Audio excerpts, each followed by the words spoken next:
Okay, so this is a set of questions to Dad Poulin. So, just for the beginning part, what's your name, birth date, where were you born, all that? Okay. Formal name is Edgar L. Poulin. L stands for Lucian. And we are doing this from Arizona, so the background noise are the jets that fly around this area. But anyhow, I'm 78 years old. I will be 79 November 26, born in 1946. Right. So, Lucien, where did that middle name come from? The middle name came from my mother's cousin married into her family. His name was Lucien. These are all French names. Edgar can be English or French, but Where did Edgar come from?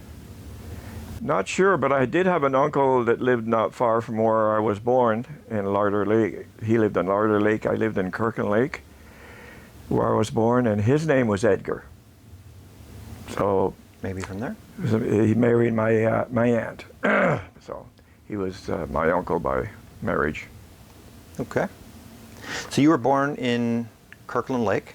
Kirkland Lake, Ontario. Yeah. So that's pretty far north in Ontario. I mean, compared to this Toronto.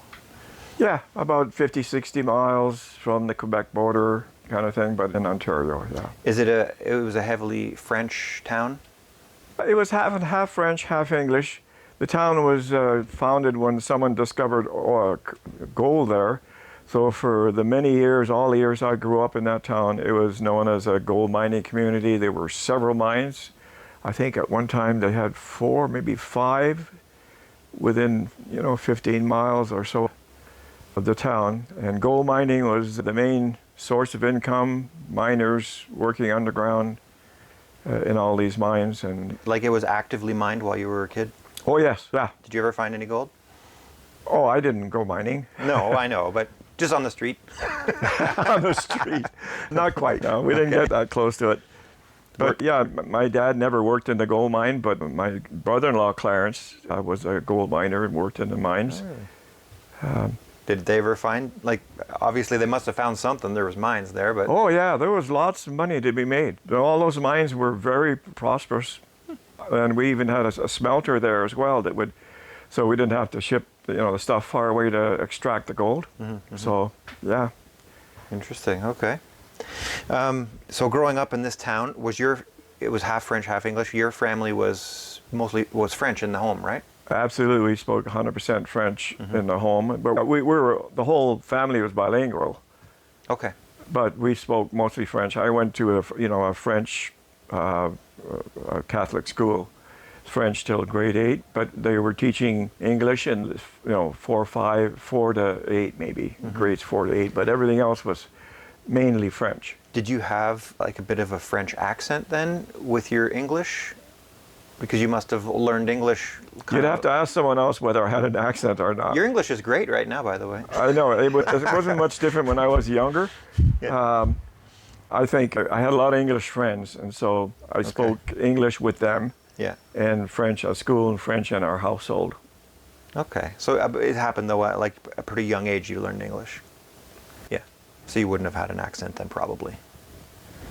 Probably not. Most likely not. Okay. So growing up in Kirkland Lake, what are some of the earliest memories you have of growing up in Kirkland Lake?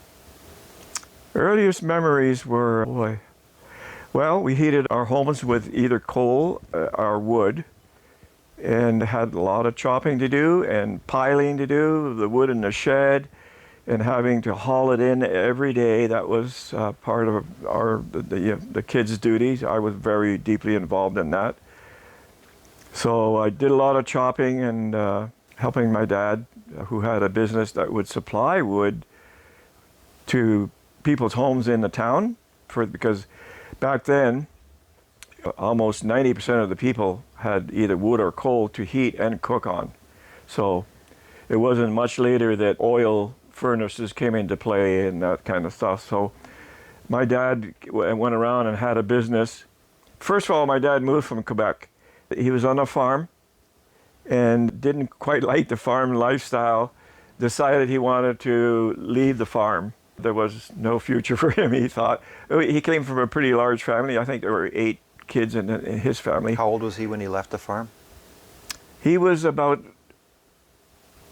17 and a half, 18 years old, pushing 18. Pretty young. So he ended up coming to Ontario, and then his first job was working in the forest, cutting trees down, lumberjack. So his family lived in Quebec? Yes. Okay. So he came to Ontario and found employment doing that. And it wasn't long after that that he had done that, and he realized that, yeah, they would deliver big truckloads of these logs to people's homes, but they needed it be cut down in pieces that would fit in the stove, or they could chop further down into kindling or whatever. Yeah. So he decided to start a business to go into people's homes where the logs were delivered and cut them down to size. So he had a saw machine, you might call it, that he would put logs on and move it over, and then he would push the thing that the log was sitting on into the saw. Yeah. This is like in his, and at his would own saw the thing, then he'd push the logs off into a pile. like at his the own chopped property ones. he had this? I'm sorry? At his own property he had this saw? No, he would go to everybody's homes, where the logs were delivered to their separate homes, Yeah. and then he would go to their homes with his machinery and Oh, he'd tail. carry the saw with him. Oh no, it was on wheels, like Oh, okay. yeah, something like a little trailer thing. Yeah, yeah. So it had its own little motor on it, and with belts that would run this big saw blade. Okay. Wow. So he would go to their homes and cut their logs into pieces. So how old were you when you started getting involved in these chores of like splitting? Oh, from a very early age, probably when I was 5 or 6, I would imagine I would be given small duties here and there to bring wood in, and sometimes even coal. Carry a bucket of coal from the basement. Our coal used to be delivered and would be put in the basement, but the wood was put into a back woodshed in the back of the house. So we're hauling either coal or wood.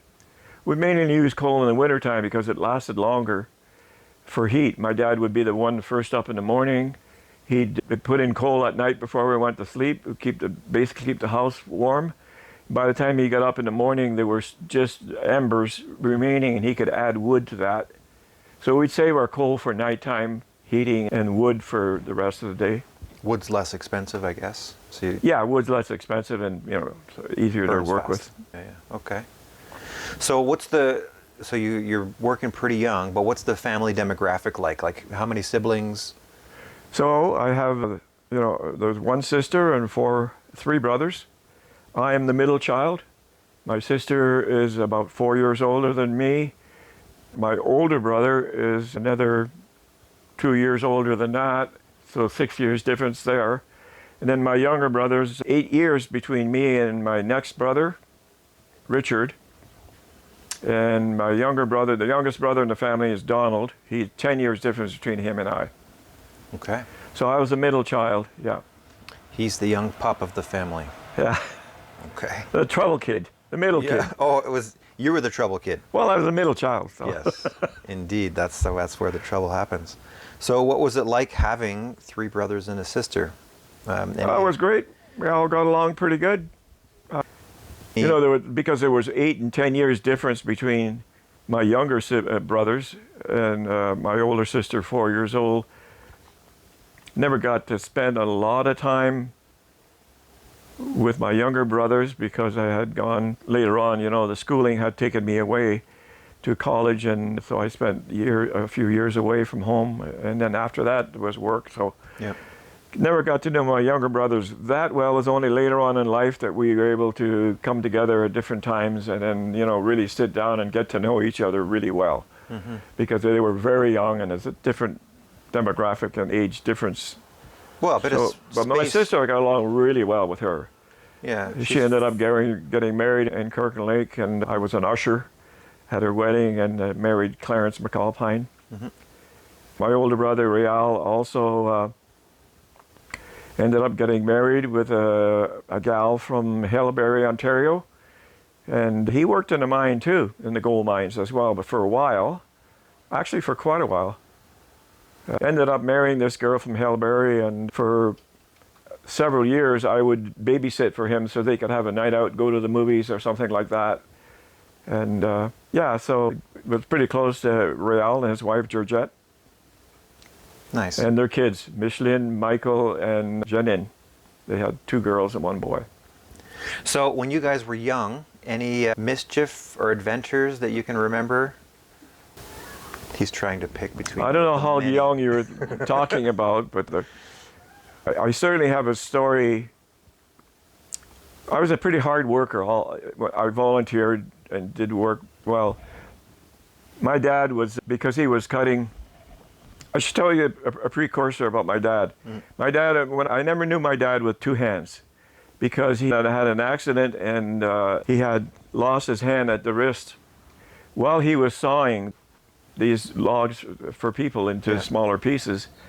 And that's how my mom and dad met, actually, is that back then they didn't have the technology to replace his hand. So he ended up losing his hand, and it was just a stump at the end, and they were able to take care of that. But for quite a while, he was like out of business because of that injury. So my mother had lived with her family about 1.5 blocks away from where my dad was. I think my dad may have bought the house at this time that I was raised in. I'm living on his own, I think. But anyhow, the word had got around in Kirkland Lake that this gentleman had lost his hand. And A small community. a small community. And so because we're all Catholic, my dad was Catholic, my mom's family were Catholic, and the word got around at church, I guess, and said, we're looking for someone to help this gentleman, maybe help cook meals or, help him get around and get sorted out. How old was he when he lost his hand? He would have been about 18 and a half. Wow, so young. 18, so it wasn't much more than a year after he came to Ontario where this accident happened. Yeah. And yeah, so he lost his hand, and so she would come and prepare meals for them, and before you know it, they kind of clicked and fell in love with each other. And yeah, they got married, so that's how they got together. It's a neat kind of story. She was like a nerd. But if you're looking for a story as to how I would connect with my dad's business of cutting, Sure. it's an interesting story there. So I guess I was about 11, maybe 12 when this happened later on. But I was always willing to help my dad. And so he was gone to one job, and I accompanied him. And there were logs that put on this table. The table was spring-loaded, and you would push it into the saw blade, and then bring it back, and then push the thing you had just cut off. So I decided I was going to help my dad, and he was I guess he got distracted for some reason. I ended up grabbing a log that wasn't too heavy, putting it on the thing, and I started pushing it towards the saw. And of course it was wintertime, and I had heavy mitts and a long winter coat. And my hand was going right into the saw without my knowledge, because there's snow and everything else, bark and sawdust.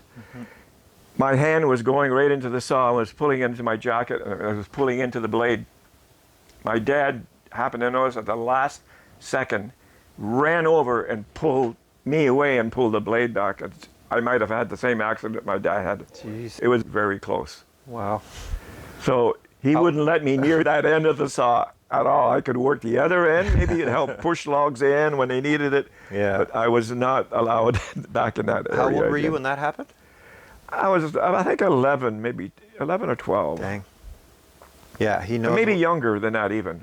Yeah. He knew what it was like growing up without a hand, so I'm sure. And one of the things I remember in my younger days is that because my dad only had one hand, I remember one day asking my mom, I said, Mom, how come I have 2 hands and Daddy has only one? And I didn't understand, I just thought I should be like my father and have the same thing. And she was very delicately said, that's not how it works. Your dad had an accident, and that's why he doesn't. But I was very little. That's probably one of my earliest memories I can think of. Dang. So your dad lost his hand. How did that affect, like he was out of work for a while? How did that affect the family and Well, the family hadn't been put together at that point. Oh, that's right. He was 18. Because he got married Right. after the incident, and his hand had healed by that Okay. point. And he went back to doing the same job, by the way. Yeah, yeah. Exactly the same job. So instead of he'd wear a glove in this hand when in the wintertime, and this one he'd wear, my mother would sew him just like a bag. Yeah. You know, that with an elastic on, like a so sock to or keep, something. keep the stump from getting cold, you know. Yeah. Wow. Okay. So growing up, seeing that, did that have an impact on you or teach you anything? Absolutely, because my dad could do anything anybody can do who had two hands. He was never restricted. The only problem he really had a little bit with was tying this white shirt, the top button on his white shirt when he was getting ready to go to church, and Mom would do that for him. But he could do the other buttons. He could drive a vehicle, he could do anything. He just used his stump, he just buttering bread, he could hold, it was there to be used, just not with fingers. So he could do anything anybody could do with two hands. I always looked upon that as, really good that he had adapted so well. Nice. Okay, so this was a precursor story. You were going to tell something about your brothers and sisters getting into some mischief or adventures. Don't remember, there were too many mischief things. I was a good kid. Are you kidding me? Sure you were. Yeah. Well, I remember you telling another story one time about you were working with your dad on a house or something, doing roofing. You remember this? Yes, we were at one point. My dad decided to buy a lot by Lake Saskatchewan, which is about 20 half hours drive from where we lived in Kirk Lake. So he decided to buy a lot and build a cottage by the lake side, and basically built it himself. And the family helped a little bit. Richard and Donald weren't born yet at that point, or they were way too young. And so, we built that cottage and we used it for many years. So the little funny story, I know the one you're talking about. So we're putting siding on the side of the cottage and using a ladder. And I would go up to the ladder and bang some nails in, and he would hold the lumber in a certain place. And we were going from the top, down to the bottom, and I still needed a ladder because I wasn't that tall, so at one point I had put the hammer on a ladder rung and just sort of left it there for my next climb and not have to take it up and down. And he was down picking some nails or something like that, and it was time to move the ladder over to the one side. And of course, the little bumping of the ladder caused the hammer to flip, fell right perfectly on his head. And it was so funny because I remember him grabbing his head with two hands, or whatever, his two arms, and holding his head and going, ooh, ooh, and he was dancing up and down, dancing up and down. And I couldn't help but laugh out loud at him. I tried to hold back, but I couldn't. It was just too funny. Nice. Okay. So you would have been around 8 or 9, I guess, at that time? Maybe, yeah. Do you remember, what was your relationship like with your mom versus your dad? Probably closer to my mom than my dad. Mom did most of the meals and the laundry and all that. That's what she's a stay-at-home mom all her life. Never worked outside, so I probably was more closer to her, I think, than my dad. But my dad did. I worked a lot with my dad. He had various. I'll tell that story later. But he had various businesses because he worked for himself. He progressed from one to another. And every time he did that on the weekends when I wasn't going to school, I'd be out there lugging away and right by his side working. So we also did a lot of hunting together. So we went hunting for partridge, rabbits, and moose. Not duck hunting, and he would always take me along. Mm-hmm. This is rifle, shotgun hunting? Yeah. Some of the 22, some of the 410 shotgun, and then more high-powered rifles for deer and moose. And this was hunting for meat? Yes. Oh yeah. We're not hunting for sportsmanship. It's actually food. Yeah, for sure. We kept everything we got. Yeah, and fishing. We did a lot of fishing too because we had the cottage at some point.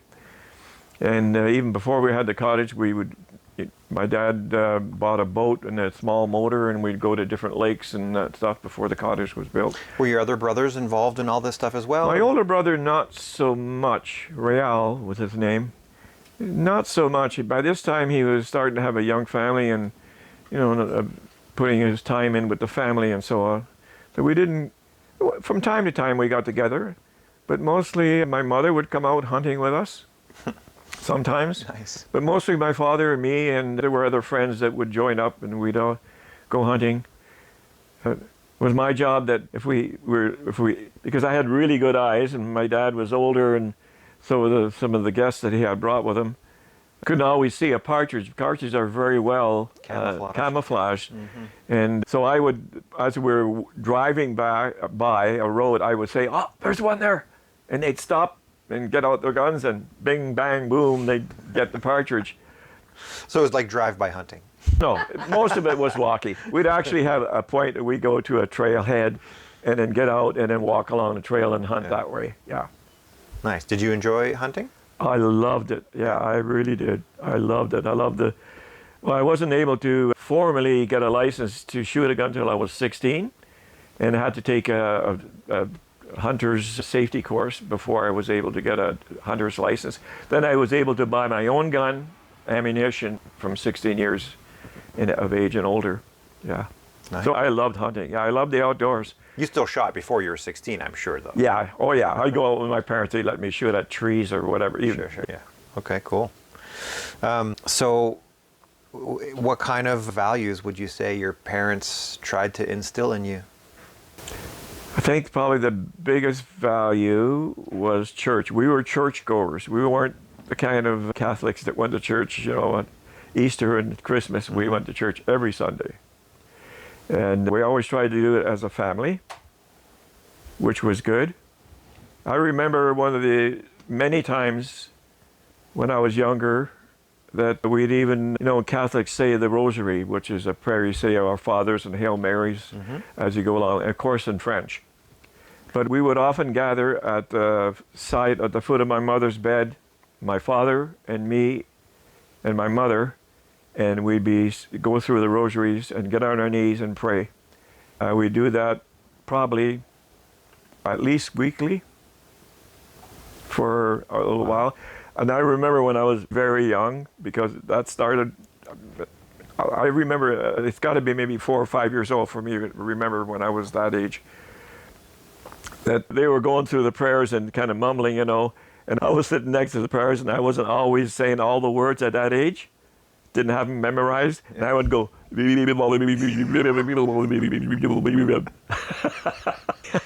But later on, of course, I progressed and I participated properly. That's the new version of the Our Father. Okay, so they instilled a pretty strong, religious background, faith. yeah, and of course, because I went to the French Catholic school, we were taught the gospel in school. That was as part of curriculum. As a matter of fact, we could have passed or failed our year if we hadn't passed or failed spiritual classes, catechism and all that stuff. So we learned the gospel at a young age, going to church.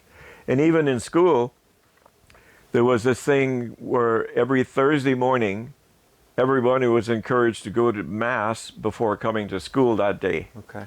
So you had to get up extra early, go to church, and have Mass, and then come home, hopefully have breakfast, and then scoot off to school. When you got to school, the teacher would say, "Okay, how many went to church today?" She'd be checking off the list. Okay, and if you didn't go to school, you go, "I didn't make it today." Oh, geez, sorry. I couldn't make it. I was sick. I had a cold. Yeah.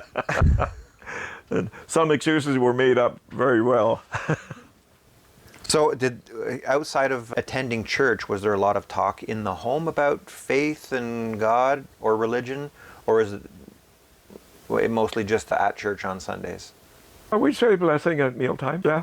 But that was, other than praying, at the foot of the bed on our knees, we were encouraged to say our own private prayers for ourselves and, learn to rely on God when we were in times of stress or anxiety or whatever.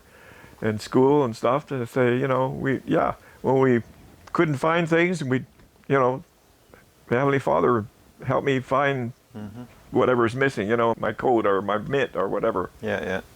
I remember you told a story to your sons, about this special place that you had that was near the house that you would go to. Do you remember this? Yeah, we had there was a trail that we went from a few blocks, and then we went through a bit of a country path to get to the local swimming pool, which is an outdoor pool. The only pool in all of Kirkland Lake, other than, you have to go to a cottage or go to a lake. And then along that path, at some point, there was a little creek going by it, and on the other side of the creek was a fairly large rock. At one time, we discovered an alcove in the rock, and we had missed it for a long time, and there was some shrubbery growing around there. But because all my little exploring and stuff, I one time discovered this little thing, and it looked like a little grotto. A grotto is kind of like a hole in a rock or an opening in the rock.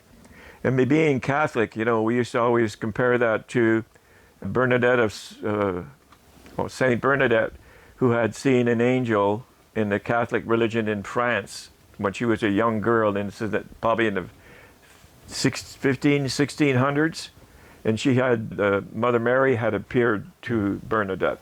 Yeah. And by the way, my mother's first name was Bernadette yeah. as well. So I pointed that out to my mom one time, and she came for a walk with us. I said, "Oh, Mom, come and see this." And she looked at it, and she, "Oh, that's so beautiful, so neat."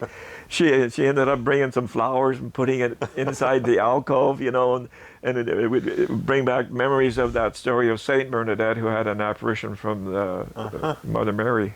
Yeah. Cool. Well, you discovered a sacred place for your mom then. Well, kind of. She made it sacred. She just... Sure, yeah. Sure. What did you like, or what did you enjoy most about being a kid in Northern Ontario? The outdoors, for sure. Yeah, we were very outdoors. Like, where we lived, I probably could be 15 minutes away from the forest. Or not forest. The town was spread out in different ways. There were gaps and openings. But I'd say about 15 minutes away, I could go to the forest and spend a lot of time out there just playing and throwing rocks and making slingshots and bringing bottles and breaking the bottles with your slingshot, put it on a rock or a tree or something like These that. are like homemade slingshots? Yeah, homemade. Just a Y out of a branch of a tree with an elastic band on it. Yeah, everything was homemade back then. I remember you teaching us how to make slingshots.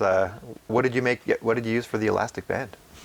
We used rubber tubes from old tires, like bicycle tires, and stuff, and we'd just cut along the edge, and we'd tie it with like string or something, and get a leather patch on the other end, and tie it with, make slots, and yeah.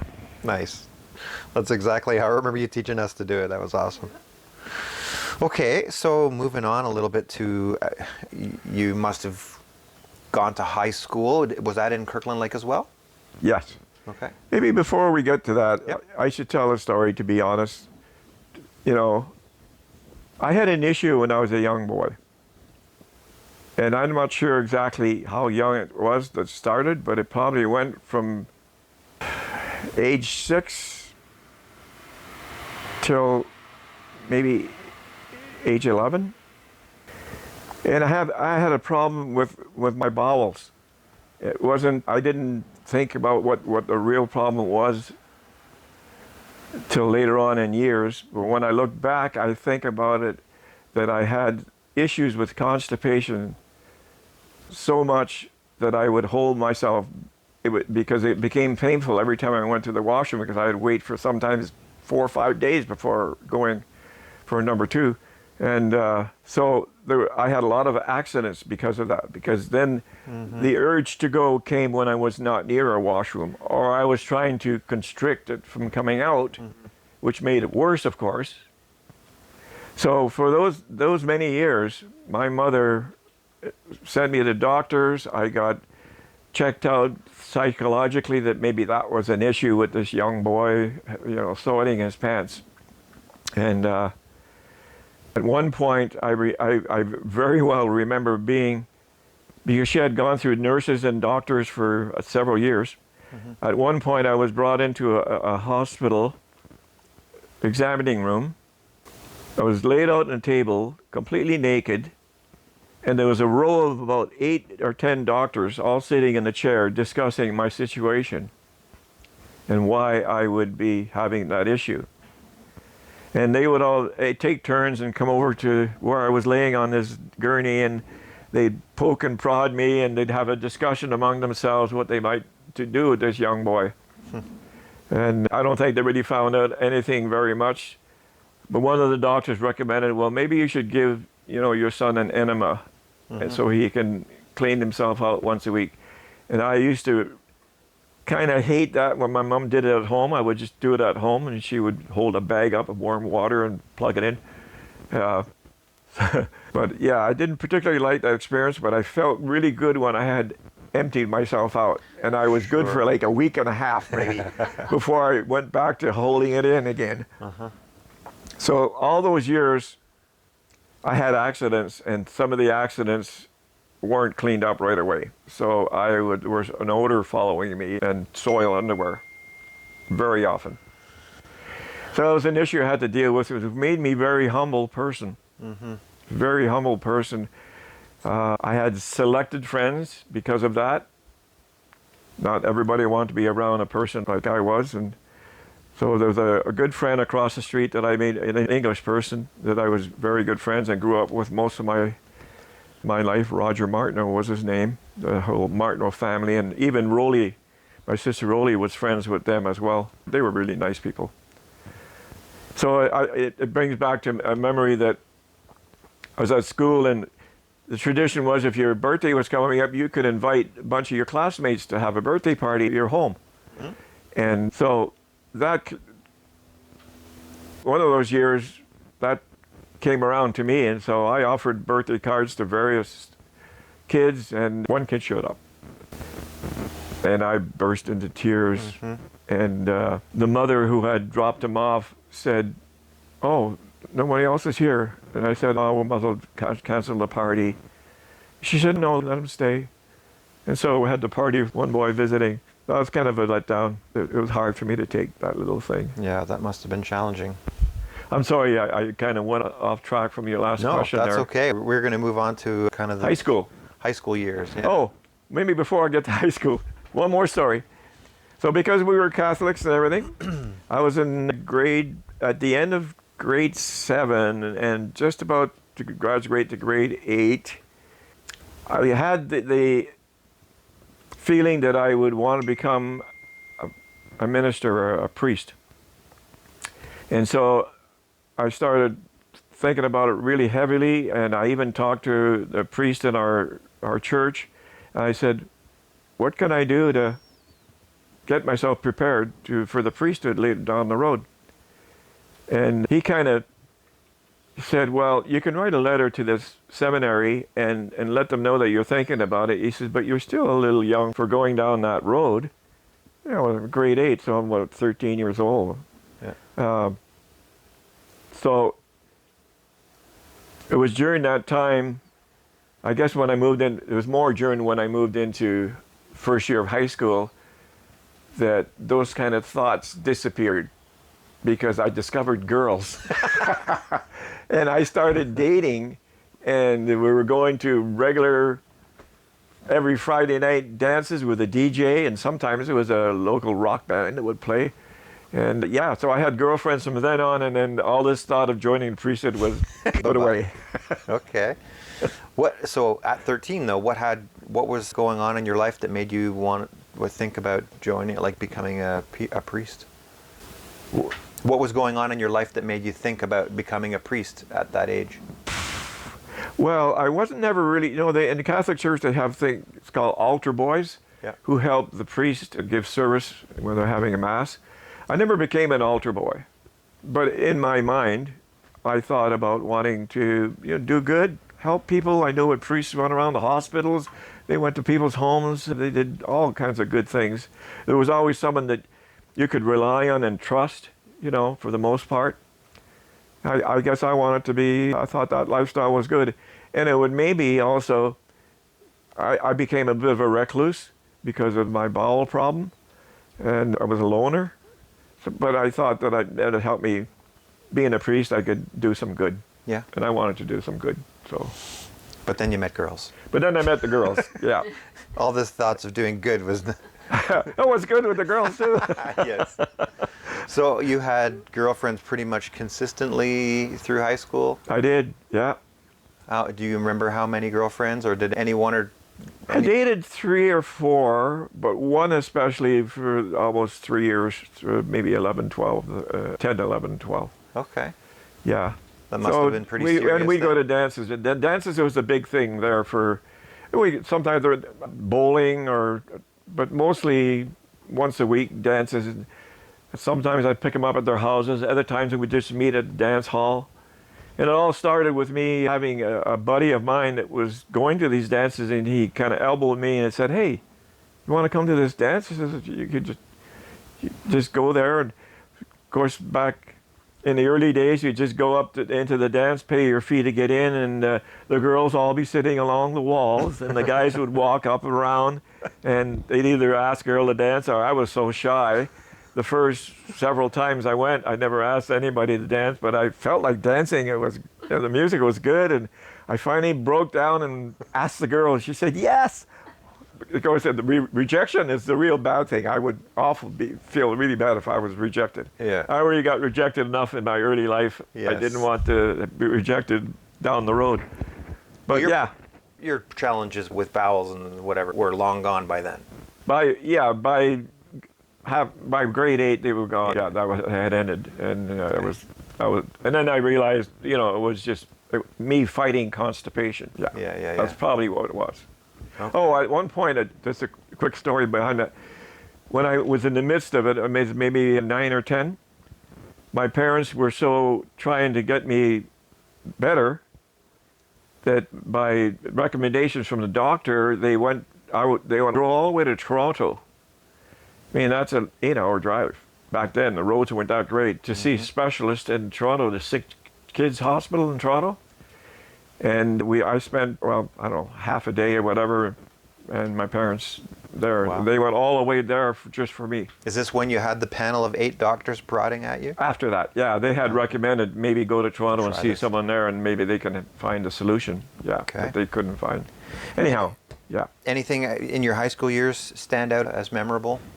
Absolutely. Besides dating girls, I was eager to join Army Cadets. Mm-hmm. And I Why? joined. Why? Yeah. Well, some of my friends were in there. And so I thought, yeah, that sounds pretty good. And I joined the band, so I was able to get an instrument to play, a trumpet. And yeah, so I was in high school. Actually, I went there halfway through grade 8. I wasn't supposed to. It was only supposed to be a high school thing. But I snuck in at the end of the last half of grade 8 and all the way through high school. And I was in a band company all this time, played an instrument, and ended up going to 2 Army Cadet summer camps for 7 weeks long during the summer. So one was Camp Ippawash, and the other one was Trenton. I can't remember the other name of the place, but they were both 7-week cadet camps where we go to sleep in old World War II Army barracks, and get up and do exercises, and in the morning have a great breakfast, make your bed so that the quarter would flip on it. Oh, they were very strict, and your shoes had to be in the crease on your pants had to be perfect. Yeah, so it was a great lifestyle for 7 weeks, and did that for 2 years during the summer. Got paid, I think it was $100 for the whole summer. Ooh. Oh, but that's nice though. It's the paid, like cadets was a paid thing then. Just a little, not regularly. Only the summer camps was paid. The rest of it was not paid. But I played trumpet for those 4 years. I got pretty good at it. That's where you learned to play? That's where I learned to play, and I ended up with a rank of captain during the last year. Because as time goes up and you stick with it, they give you promotions. Mm-hmm. And in grade 11 and 12, I also joined the militia at that point. And what's the difference between cadets and militia? Militia is more of it's reserve army. It's the army, but it's reserve. Yeah. And so I joined that and ended up having take an oath to the Queen and all that stuff, and been given a number and a different uniform than my Army Cadet uniform that I had in high school. Yep. So I played cornet in the band, And back in that day, that was the only community band that existed in the town. There was no like orchestra, but this band was a brass band. No, it didn't have any strings in it. It was all brass, tubas, trumpets, cornets, that kind of things. So I played cornet. What's the difference between cornet and trumpet? Cornet is kind of like more of an orchestra type instrument, and it plays a little bit. It's like kind of like if you were strumming a guitar, what do you call it? Just Like a ukulele? no, not a ukulele, but just the rhythm. Okay. So you're not playing the A notes of the music. You're playing accompaniment more or less. But it's still a trumpet that has 3 valves on it, and yeah, it's like a trumpet. I use it like a trumpet. I'd come home and I'd play all kinds of music, instead of rock music that I liked, just solo. Yep. And got to play pretty good. Every now and then I would go to those band practices, and we'd be playing various songs, marching songs, as it was Army related. And during the breaks, everyone would take a break and have a coffee or whatever. And I'd sit there and I'd play all these other songs, and the heads would turn and say, "Oh, well, that sounds pretty good." Because I wasn't playing the marching music. I was playing the songs that I learned back home on my own. Sure. Okay, so you were dating this girl for like 3 years in high school. Yeah. Pauline Mossop. Weird name, I know. And I remember it though. were you dating her right up until you graduated? Yeah. And then what happened then? It's you moved on, she moved on, or? Yeah, because so my career choice starting grade 11 was a specialty surrounding drafting. I decided that drafting would be my career choice, and all the other courses were built around the drafting and what might make a draftsman a good draftsman. So Starting in grade 11? yeah, Okay. a specialty in grade So 11. you had like tailored courses around that kind of a trade? Yeah, so in grade 9 and 10, we took all different kinds of shop: woodwork, electricity, auto mechanics, a machine shop, welding. Oh my gosh, I might be missing a couple. And drafting, yeah. And so that would give us an idea during grade 9 and 10 what we might want to choose a career.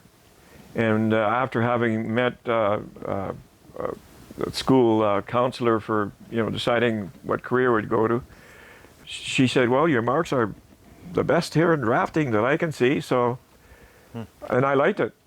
I liked the environment, and the fact that I would be working in an office and not having to be a grease monkey under a car somewhere, or welding and ingesting the fumes, and working outdoors, and wood carpentry work is hard work, man.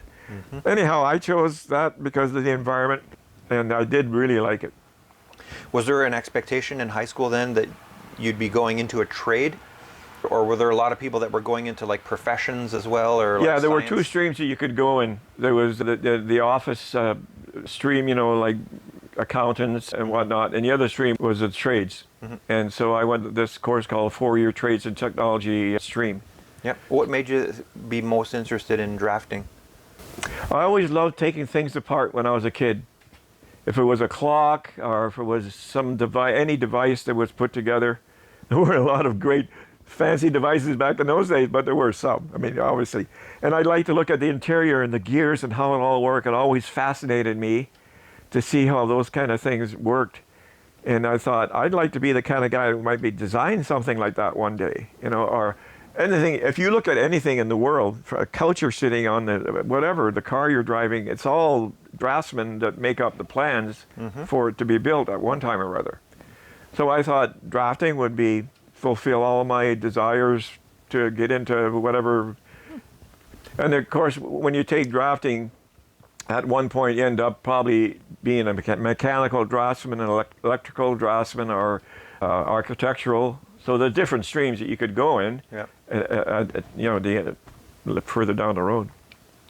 And mechanical is what was most interesting. I ended up, when I went to college, I took mechanical drafting technician was the name of the course. It's a 2-year course. And of course, when I left to go to the course, there was no colleges in Kirk and Lake. All we had was public school and high school, and only one high school, by the way. So I had applied to go to college, and the nearest one that was offering those courses in drafting was in Sault Ste. Marie. Was it common for people to go to college No, after high school? not very common. I'd say maybe 50% of the students would end up going to college. And many of them would then just take whatever jobs they had and work in the mines. There's a little bit of story behind that about working in the mines, because my brother-in-law Clarence was working in a mine.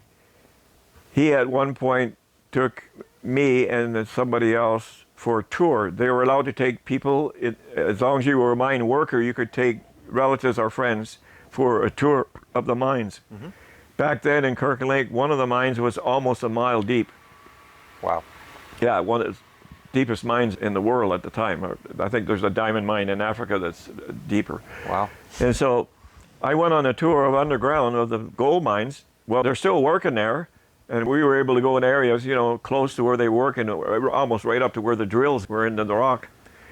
And we wear all the slicks and the hats and all that stuff, and down an elevator and went down underground. Okay. And visited the dust and the smoke and the noise and the sweat and and I swore after that one visit that I would stay in school and not become a miner. No, for sure, no.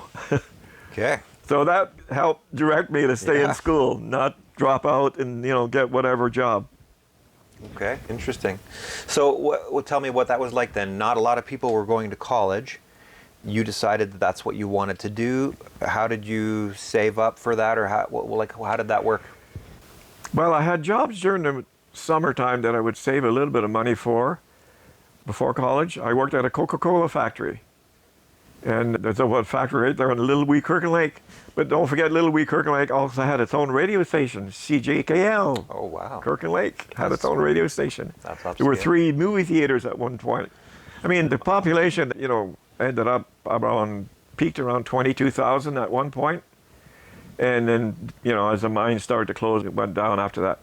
But yeah, I lost my train of thought. Sorry, what was your last question? I was asking how you made money for college. Oh yeah, so I worked at a Coca-Cola factory during the summertime, bottling pop. And back then they had no cans, so it was all bottles, big or small. And did that for one summer. I worked with my dad a lot, because my dad had these other businesses I told you about earlier. He ended up having a coal yard that would supply coal to people all over in Kirkland Lake and the outskirts. It went from coal. When that started to drop, he went to oil, because a lot of people were converting the wood and coal stoves to oil furnaces. And, you know, they might still have electric stoves, and then the electric stoves were coming in then instead of the Yep. wood stove to cook on. So he was delivering oil all over the place. And sometimes there wasn't much for me to do to help him with that, but I'd tag along quite a bit and, you know, pull the hoses out from the truck and bring it to the homes, and like filling with a gas thing, only it was heating oil. And then he went from there, from that business, kind of dwindled a little bit as time went by. And he started building cement blocks for people's homes, for basements and stuff, and bought the machinery. And then I really got involved. I became like a full-time employee then pretty well, after school and before school and weekends for sure. And I was mixing the cement. I'd have bags of cement, and they'd haul off sand, and they had a huge mixer. And I would mix all the cement in appropriate quantities, and it would go up a belt into a building where they would put it into making. And we were making like these blocks one at a time, so the cement would flop into a mold, and that mold was patted down, and then lifted, and then there was a crank, and you'd pull up this cement block that's on a plate more or less, and pick up the plate and put it, you know, aside, and then that would go into a curing room that was filled with steam during the night, and every night it would steam these things, and they would congeal. In the morning, the first thing you do is open that up, put it out in the yard, and fill the yard for these blocks. So I did a lot of work there with my dad during summers. Let's see, with another job. No, that's during college. I had different jobs during the summer. So you went to college in Cambridge? Sault Ste. Marie. Sault Ste. Marie. It was Cambrian College in Sault Ste. Marie. Okay. Yeah. You were studying mechanical drafting technician? Yeah. And You must have been living there. Sault Ste. Marie's pretty far from Yeah. Kirkland Lake. First year I lived with a family, so the college had places that you could maybe, to pick to go live. And so the first year I lived with a family, but then I discovered halfway through that year that were friends of mine from Kirkland Lake. I had no idea until I met him in my class that he was going to college there as well. And he was living with another guy in the basement of some family's place. So the second year I ended up joining up with them. So the three of us stayed in that same apartment for the second year of my college. Did you go home on weekends at all, or just during the summer? It was like, Too far. yeah, 8 hour drive Oh, wow. to get back to Kirkland Lake. Yeah, I was living on my own. Okay. And So I got a student loan to help me. I got a little bit of money that I earned on my own to go to college that I could use, but had to apply for a student loan for sure. With parents filling out all this. My dad was very frustrated with all that because they wanted to know everything that you earned, how much money you spent on clothes, on food, on gas, on your mortgage, or if you had one, all that stuff. And he didn't want to divulge all that information. He was very reluctant to do that. But he knew I was going to a good place and wanting to get an education, so he supported me through that. And one of the good things about making a student loan is that if you get good marks, then you get a grant. Oh, really? Okay. During halfway through the year, and my marks were such that I was able to get a grant, which reduced the amount of payback I had to get. So I got a grant both years, actually, and from that student loan. Okay, so you did well in college then. Pretty good, yeah. I had a lot of money to still pay back when I left school, but Sure. that's what student loans are all about. They get you through that, Yeah. Yeah. How many of your siblings went to college? My two younger brothers both went to college, but they went to Kirkland Lake because by the time they were ready for college, the college had been built in Kirkland Lake. Oh, this would have been almost 10 years later then. Yeah, 8 or 10 years later, yeah. As a matter of fact, one of my summer jobs that I had was I could take any work I could during the summer between school breaks. I was a bartender in a hotel serving alcohol, beer to guys, not just beer. And I worked on a construction site that was building that college that my younger brothers went to. So it was all steel work that was being put up, and I got hired to work on that steel work and do some painting so it wouldn't rust and stuff like that, and up and ladders and whatever. So it's interesting, that I worked on the colleges that my brothers went to that I wasn't able to go to. It would have been nice to stay home, but had to go away. So you've graduated college then with... So is that where you got your painting skills from? Probably, but later on, more painting skills came into play. Because so I left college, came back home, no jobs for drafting in Kirkland Lake. Went to actually an interview in North Bay that they were looking, some company in North Bay was looking for a draftsman, and there were two of us from our class, our graduating class in grade 12. All interviewing. Oh, no, wait a minute. I think I'm blowing that up a little bit. I don't know. I know there were two of us going to the same interview from Kirkland Lake to North Bay. We took a bus together. And I had an interview, and interview did not go well. All they were wanting us to do was replicate other draftsmen's work and doing it in ink rather than pencil. And so we're just like using a stylus that I had never used ever until that day at the interview, because I never used it in school or college. And it was equipment that I wasn't unfamiliar with. And I still did it okay, but I was frustrated, and I kind of threw all this. At the end of the hour that they gave us to do a couple of test drawings, I didn't want the job. Yeah. I said, I didn't get my education to become a tracer. I just follow someone else's work. I want to be the originator. So that's and then I heard about this job in Toronto. I don't know how I heard about it. Maybe I saw it in a newspaper or something, applying for a draftsman. And so I took a bus all the way to Toronto and had the interview and got the job. How did you find out about job openings at that time? Was this through classified ads? Mostly newspaper. Obviously, there's no internet or anything like that. I'm not exactly sure how I got the recommendation to go for the interview, but I don't know, it was there. somehow. And so the people that I went to college with, one person was already living in Toronto, working at some other job. He found out that I had the interview and got the job, and so we hooked up, and we were in a rooming house with like 7 or 8 rooms in this big house. And so we stayed there for about 6 months. And the other fellow, the third fellow that I was with in college, the 3 of us roomed together for that last year. His family ended up moving in Toronto too, in Scarborough. We found out about that, so we went from the rooming house to the same apartment building where he is living with his parents. His parents were the custodians for that apartment building, and he was still living with his parents. And so my buddy and I got an apartment on the 4th floor, some floor in the building, and I was going back and forth to work from that location. Okay. So at that time you're working, anything else going on in your life? Well, I didn't have a car, but I was paying off my student loan. That was my number one priority, pay off my student loan. And I did it within a year. Mm-hmm. Quite a bit of money that I had saved up.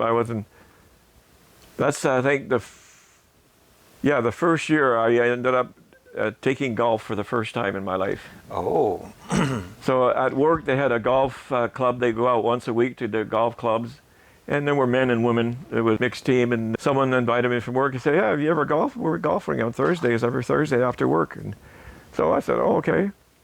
And so he suggested that maybe I get a lesson or two, because I'd never held a club in my hand before, never been to a driving range even. So I went to a driving range, and they always have pros there that are, you pay some money and you get a lesson or two. So I took a couple of lessons, and then that's how my golf career started. Interesting. So this was not a family thing at all. This was just your after buddies work. After work. Yeah, me with our fellow workers. Yeah. Mm-hmm. Okay. So at some point in this time, how old were you at this time? You finished school. You got your first job. 21, 22, 21. Okay. And how old were you when you first met Mum? I don't recall the year. Can't recall the year now. Was there 21, like a so space of time between that? Maybe 27, 28, 27. Okay. So anything like, what do you remember most about that span of time when you're 21 before you met Mum? Well, I was working in this Toronto office, and then a brand new product came in that we were designing in conjunction with U.S. people owning the same company. So it's called bus duct, and bus duct is very high amperage and voltage equipment. So it's used in, like, if you see high-rise buildings and huge industrial complexes, this is the kind of power supply that they will use. And so we were developing a brand new thing for the market that hadn't existed before. It's called power-clad bus duct. Mm-hmm. And I was picked to be on the team.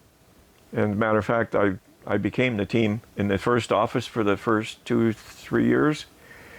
And then they decided our company had different branches, and so one of the branches had moved to Brampton, and they decided they were going to build that new product in Brampton. And so when that happened, they asked me if I would go to live in Brampton and be transferred there to take on that product and be head of it and show everybody how to make it. What company was this again? Back then it was called Federal Pacific Electric. Okay. And they would manufacture circuit breakers, mm-hmm. and power boxes and all kinds of other smaller pieces of equipment, but they also branched out into this heavy-duty bus duct stuff. And you were doing drafting projects? I was doing it in the drafting department, yeah. Yeah. So I'd work closely with the people out. That's where I first learned how to work with sheet metal as well, because we would make these boxes that had to, fit perfectly and all the guts inside.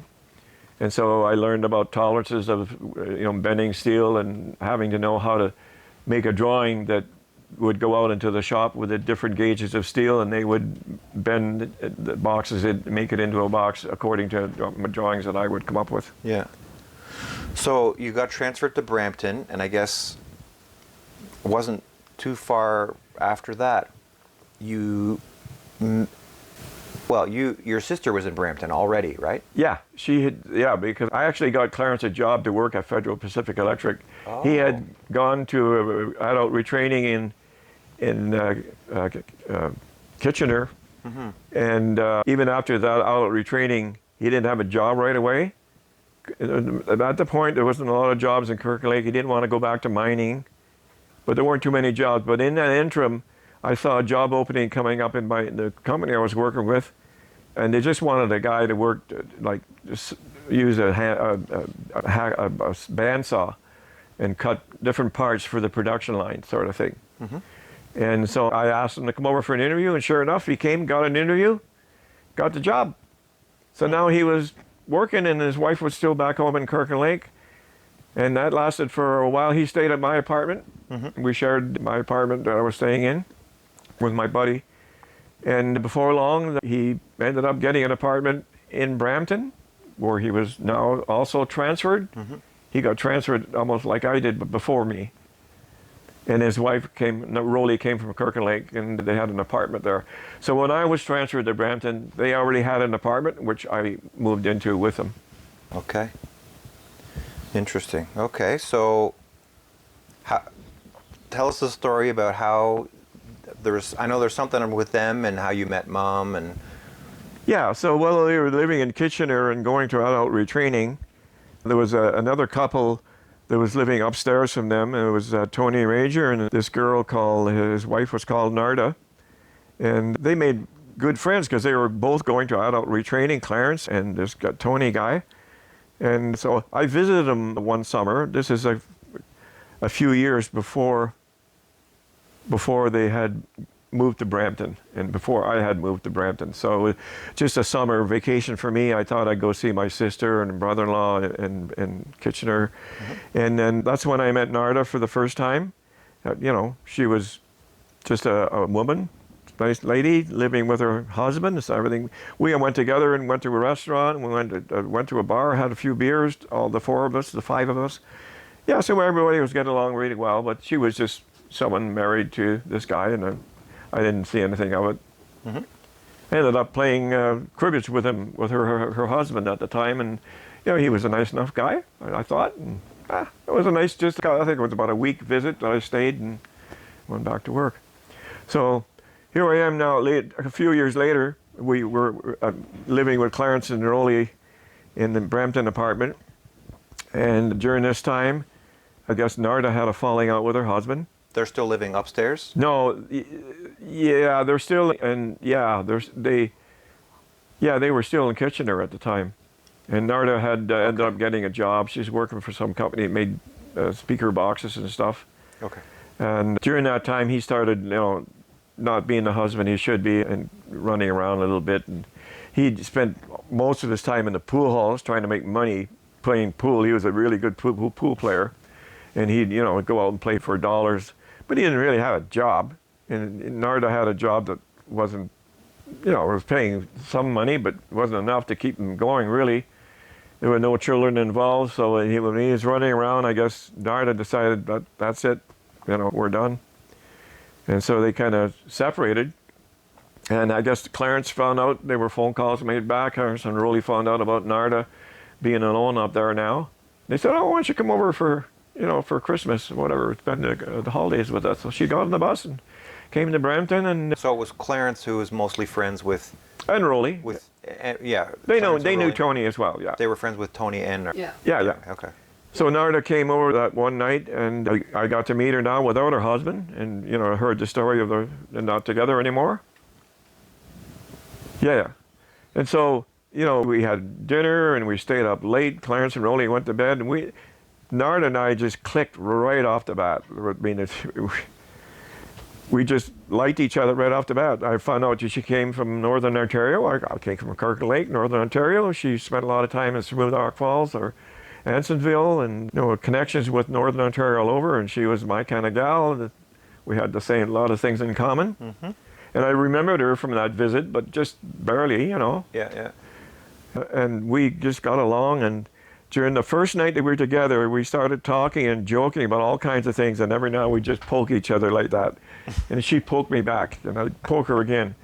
And it just kept going on, and the story would lead from one story to another, and we kept poking. Before you know it, we're doing this. And Rolling Clarence went to bed. It was past midnight. I think we went to about 3 or 4 in the morning, poking each other. And we were enough black and blue all over the place. It was time to go to bed, get some sleep, and let the wounds repair, you know.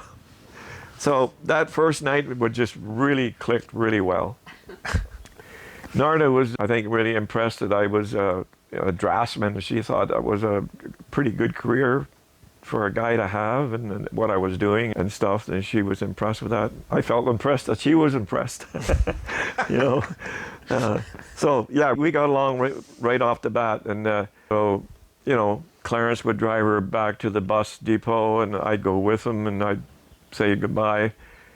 I don't think we kissed the first night, but she came and visited almost every weekend after that, because Clarence would keep inviting her and saying, you know, why don't you come over again? You got nothing to do on the weekend? Yeah, come over. And she was very glad to come over, and we'd pick her up from the bus stop. And just to backtrack a little bit, because I'm thinking of something else, a story that I need to backtrack. Well, this thing was going on with Nard and I. When I was in Brampton and had been moved over with that bus stock line of equipment that I was working on, there were a lot of summer students that were hired. They would come to work for the business during the summer. And this one girl got hired to be like a secretary at the plant I was working at. I was drafting. And somehow we met each other and we said, oh, let's go out for a walk during lunchtime. And there was me and maybe another few people that would go for a walk. And then before you know it, not everybody went out for a walk, but just her and I did. And before you know it, we were holding hands. And before you know it, we had dropped a kiss or two. And things got a little more serious. We started dating. Yeah, so I had other girlfriends before her, one called Wendy that I dated for a couple of years while I was living in an apartment building back in Toronto. But here I am in Brampton. No, wait a minute, this is before I went to Brampton. Yeah, let me back up. I was still working in Toronto. So I dated a couple of girls. I dated her throughout that summer, went to visit her parents back in Belleville on a weekend.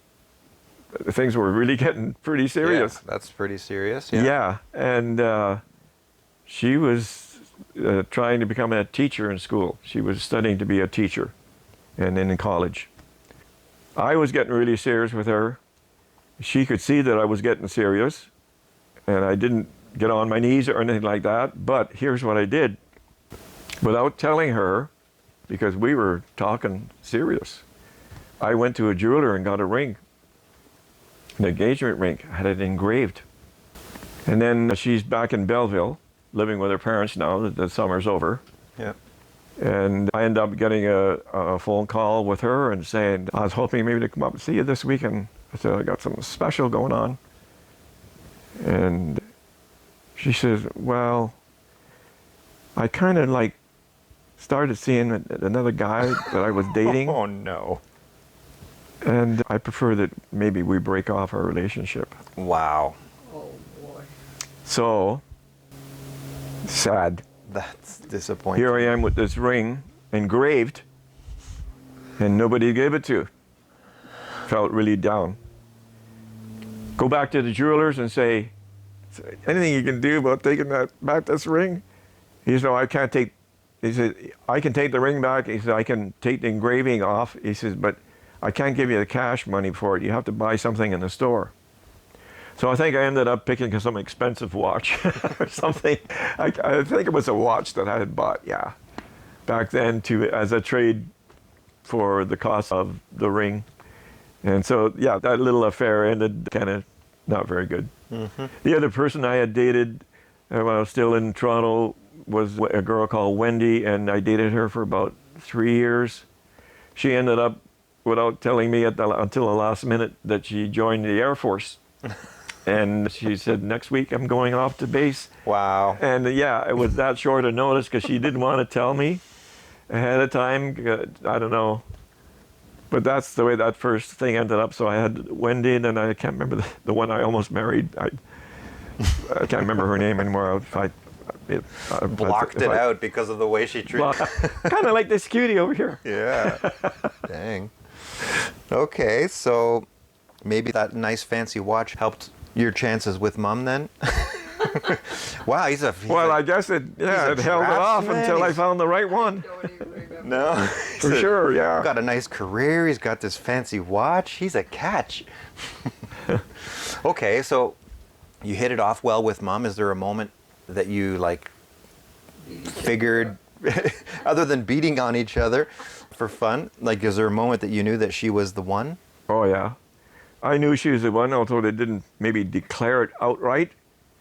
And she knew I was the one because one of the times that she got dropped off at the bus station to go back to Kitchener, Narda said to Clarence, she says, I'm going to marry that man one day. And wagged her finger, in my direction. But not in my hearing, not my hearing, but in my direction. All right. I'm going to marry. You got nothing to say about it. And I wasn't going to argue that anyhow because I was bouncing off from this other relationship that I lost the ring for. I was maybe 7 or 8 months after that happened, and so I was still, on a rebound. Yeah. Yeah, so Narda kept coming back and forth, and before you know it, one time, I guess she was 5 or 6 weekends that she kept coming back, and by this time we had hit it off perfectly. And I wanted to be with her. I knew she's still not divorced from her husband. Well, she wasn't with him. She wasn't going to go back to him. So she's like available. And so the one weekend she came back, and during a break that we had, said, come on, I want to show you something. I said, where? I said, just come on. And held her hand, and we walked down the hall, she got in the elevator. She said, we're going up the building. Went to the 4th floor. And I had a key already. I had already made arrangements to lease this apartment. Opened the door with the key, and she's wondering, well, you got a key? And I opened the door. I said, this is where we're going to live. And it was empty, of course, at that point. No furniture in it. Dang. And she goes, okay. So she didn't argue at that point at all. And there was no like, do you want to marry me? Do you want to move in together? I said, we're going to move in. This is where we're going to live. So it was a nice little apartment, 2-bedroom apartment, and nice balcony and pretty nice place. That's some confidence, though. That's nice. So then after that, we went to Bad Boys, and they had a big deal on. You could buy your whole furniture for your house or your apartment, all in one place. They offered all the furniture. I think that same weekend or the weekend after, we went to Bad Boys, and we bought everything. We had the couch, the bedding, the coffee tables, hi-fi system, TV, all that. We bought all the furniture, all in one place. Paid a big bucks and had money saved. I was always one to try, never borrow money. I never wanted to ever borrow money and be on loan. So I would, in some cases, I had to borrow from time to time. When I bought a car in the early days, for the most part, I always wanted to have money saved that I could, get a big bite into the big item things and not have to borrow a lot of money. We paid up for all our furniture cash. Yeah. So at some point you left FPE and went to a different job. Yeah, that's quite a bit down the road, but yeah. So working at FPE, some people, including myself, became pretty dissatisfied with the amount of money they were paying their draftsmen. And especially me, I was really ahead of this whole line of product. They wouldn't give me any promotions. I was still considered, I don't know what. Okay, so just to catch up where we were last time, I left FPE during the strike. It was a kind of fiasco. I didn't get much benefit from our attempts to start unions, so that died. They wouldn't rehire me back because I was one of the instigators of the union. So I got a job working with an electrical company that didn't last very long because it was a totally different thing. It was a construction drafting job, and without having any localized training at the very beginning, I just dropped out of that job. And one day I just got fed up and asking for help and not getting it, and I just threw my pens on my desk and walked away. Well, Went home and- in the middle of the day. And where was this geographically? In Toronto, Etobicoke, I guess, Okay. or Etobicoke, Toronto, yeah. And was I born at this point? Oh, yeah. Yes, Yeah. yes, oh yeah, yeah. Okay, Oh, so let's backtrack just for a minute. Obviously, before I was born, you and Mom got married. So tell me a little bit about the days leading up to wedding day and the wedding day, and what your recollections about all that. Okay, so yeah, during the wedding. So we decided we were going to get married. I never formally knelt down and asked my sweet wife to marry me, but it was always a given right from the day one. And so we just started, like, I moved in, this is where we're going to live. When I opened the door to the apartment, I said, well, okay, we're getting married on such and such a date, but there's a complication. Well, you're not divorced from your husband yet. Uh-oh. So we've been living together for a couple of years already, and her still not having a divorce. Husband, don't know where he went to, can't find him anywhere. So we decided to do a do-it-yourself divorce thing, went to someone who would point us to the forms to fill out and the things that we had to do, and he would guide us through Narda's divorce. And some of the things involved interesting stuff. We had to go back to Kitchener where we last saw him, go into the pool halls where he used to go to, and remember I was dressed in, like, at the time I just happened to have one of those tall, long jackets with a long tail, and how old would I have been then? I can't remember how old I would have been then, probably 26, 27, I can't remember. So we were trying to get information so she could get divorced and follow the steps that we were given to do. So I go into this pool hall and I said, you guys know, like, Tony Ranger? You see Tony Ranger around? Because we were trying to make contact with him. Do everything you can. We placed ads in the newspaper. We did all kinds of stuff. I went personally to these places he used to hang out. And one guy said, well, were you a cop? I said, no, I'm not a cop. I said, but you seen Tony around? Yeah, he comes in every now and then. Well, then I left a card with my name and address. Said, if you see him, and I had business cards back then. So I left a card. I said, if you see him around, tell him to give me a call, will you? Of course, we never got a call back. We never had contact. Time went by, and we were talking about getting married. We'd like to get married, but of course, the divorce had to be finalized. Mm-hmm. So time went by. We had to wait a certain time. We had to do all the diligence, ads in newspapers, try to find them in any way we can. Could not find them anywhere. End up in the courtroom, finally in front of a judge who was the only guy that could give us they call it decree nisi, which is a formal thing. So Narda was up there talking with the judge, and I was sitting back in the courtroom with her. And she said, yeah, she said, why is there any chance of reconciliation? Narda said, no. And he said, why? He says, are you planning to get married with someone else? And I was sitting back there. He could see me. Yeah. And she said, yeah, his husband back there. And he said, what's his name? And he, very friendly judge, I stood up in the back, and he said, are you wanting to marry this gal in front of me here? I said, yes, Your Honor. And by this time, we already had set a date to be married, actually.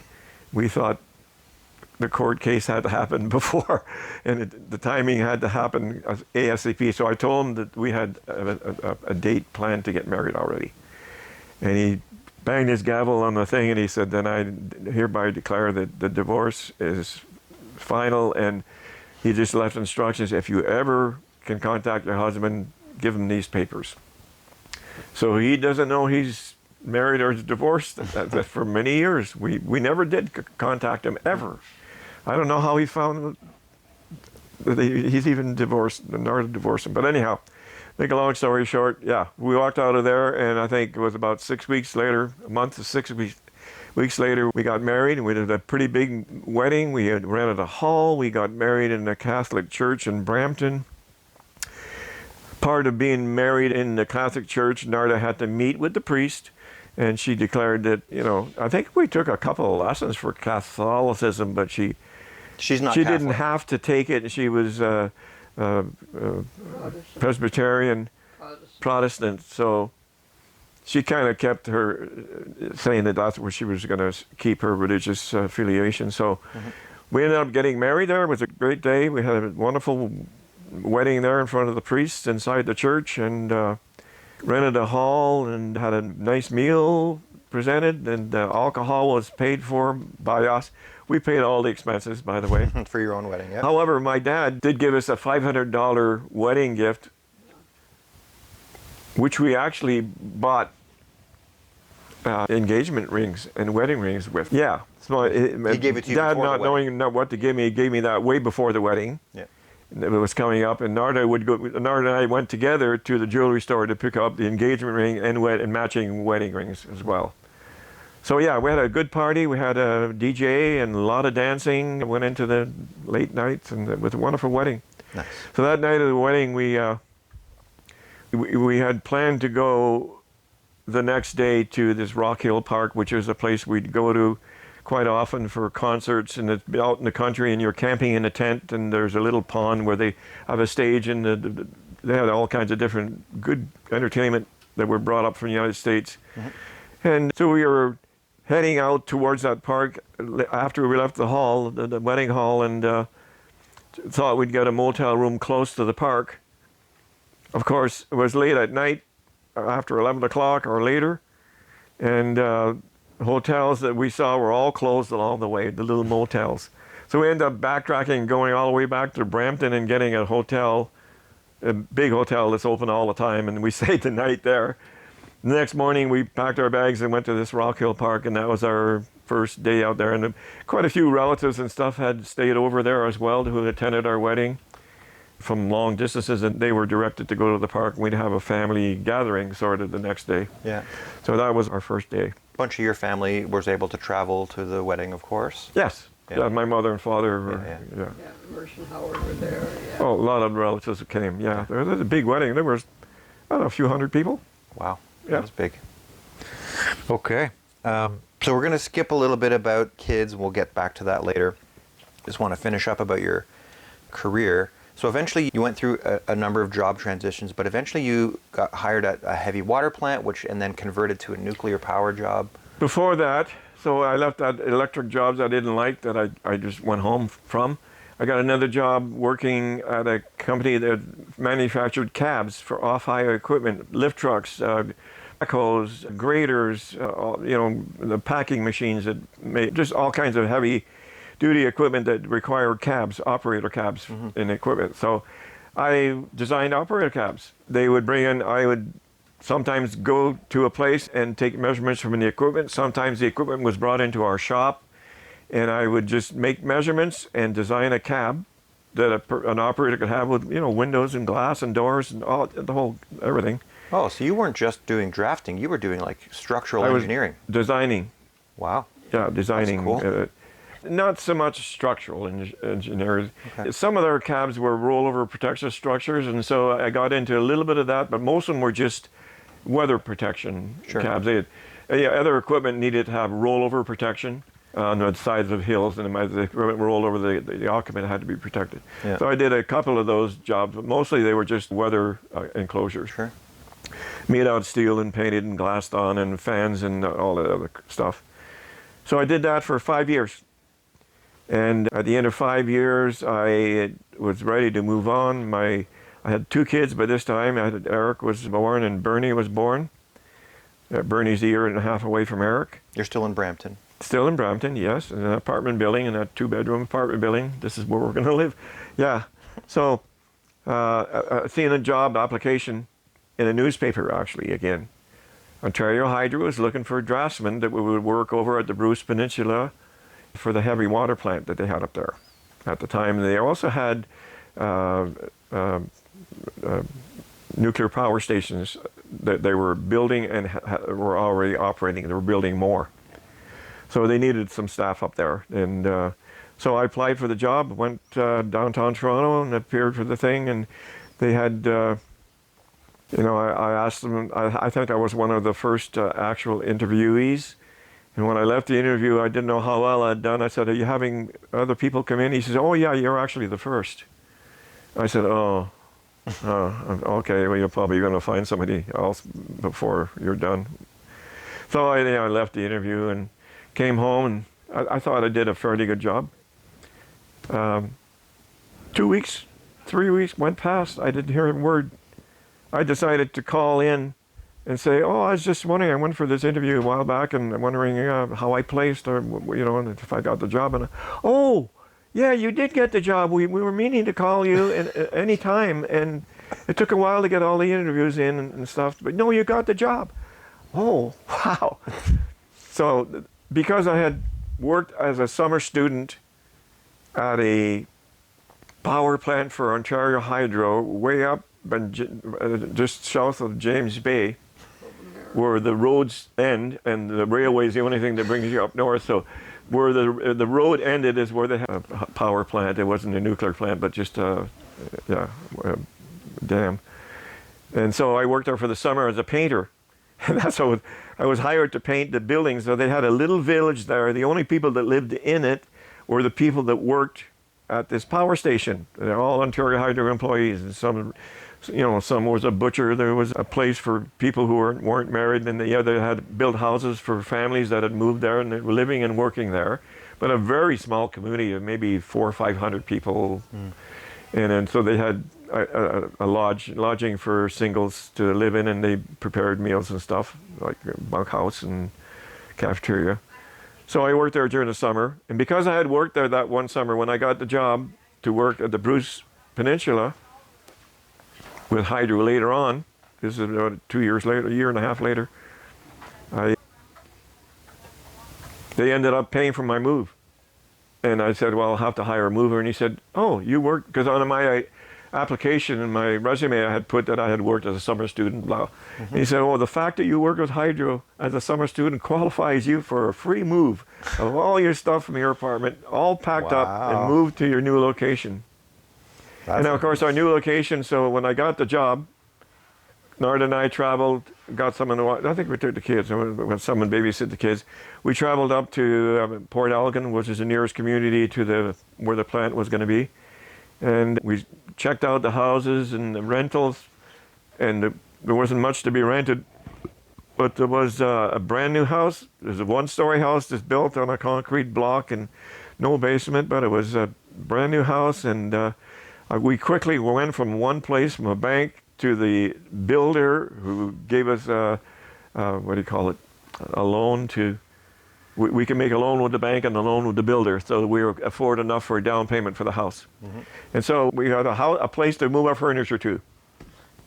And lo and behold, we moved, a month or so later, with young Eric and Bernie, and Paul had not yet been born yet, so he was to become our third child in Port Elgin later on, a year later after we had been there. So what was the most challenging part about working for a nuclear power plant? You're still doing drafting work. Yeah. Was there any quirks about working at a nuclear power plant? I guess security maybe, or I don't know. Yeah, there were security things. And working in a heavy water plant, we work with hydrogen sulfide gas. They were using that to help make heavy water, which is used as a moderator in nuclear power plants in Canada. And so working with that, often we'd have to go out in the field and take measurements to change the configuration of the piping or add some safety feature and adding to or taking away from the plant as it was built. And so we'd have to work with this H2S gas, which is deadly gas. If you inhale it, you're just on the floor within seconds. Not necessarily dead, but you're not breathing.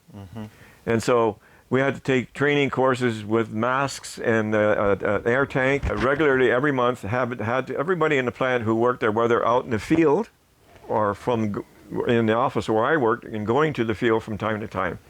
So we all had to take this course and make sure we knew how to take care of. And you can never go out by yourself. You went out in pairs. So it would be one person ahead of you, the other person maybe about 10 steps behind.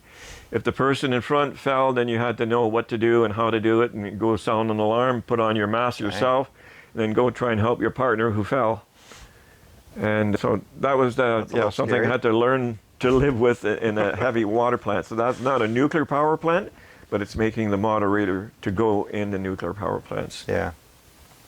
In the actual power plant, you had to wear a badge that Yes. showed your radiation level? Later on, in the heavy water plant, you didn't have to wear a badge Okay. for that. But later on, when I transitioned to leaving the heavy water plant and working later on in the nuclear stations, yes, we had a dosimeter, which measured the amount of radiation uptake we would take when we were in the field.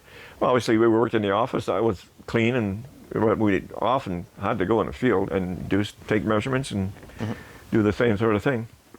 So when you're taking measurements, were you using like a measuring tape, or did you have Oh like? yeah, we take measuring tapes and we go out there. We'd have an idea. The engineers would come up.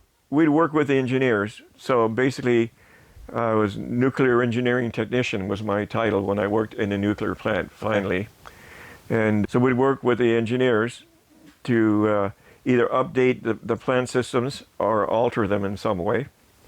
And the engineers would come up with the plan, and we'd go out and make it happen. They'd kind of say, we need something from this point to that point, and it's got to go around this pipe and underground, and it's got to end up over here to tie into that. So we'd go out and make all these measurements and make a plan and draw it out, and then show it to the engineers, and they would okay it and give their okay, and then they would go out and build it. Okay. Yeah. I know for a time you were involved in doing photography as a different assignment. Yeah, so when I left the heavy water plant, I moved to Deep River, where they had originally built the very first 25 megawatt nuclear station ever in Canada. So there was a place nearby,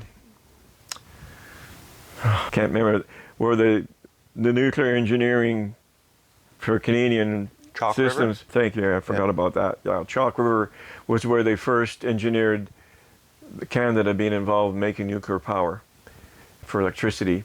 And so about 15 miles away, they finally built this small, for the first time, making nuclear power and putting it on the Ontario grid. And that's where I went from the heavy water plant to there. So I was actually surplus at the heavy water plant because they were downsizing.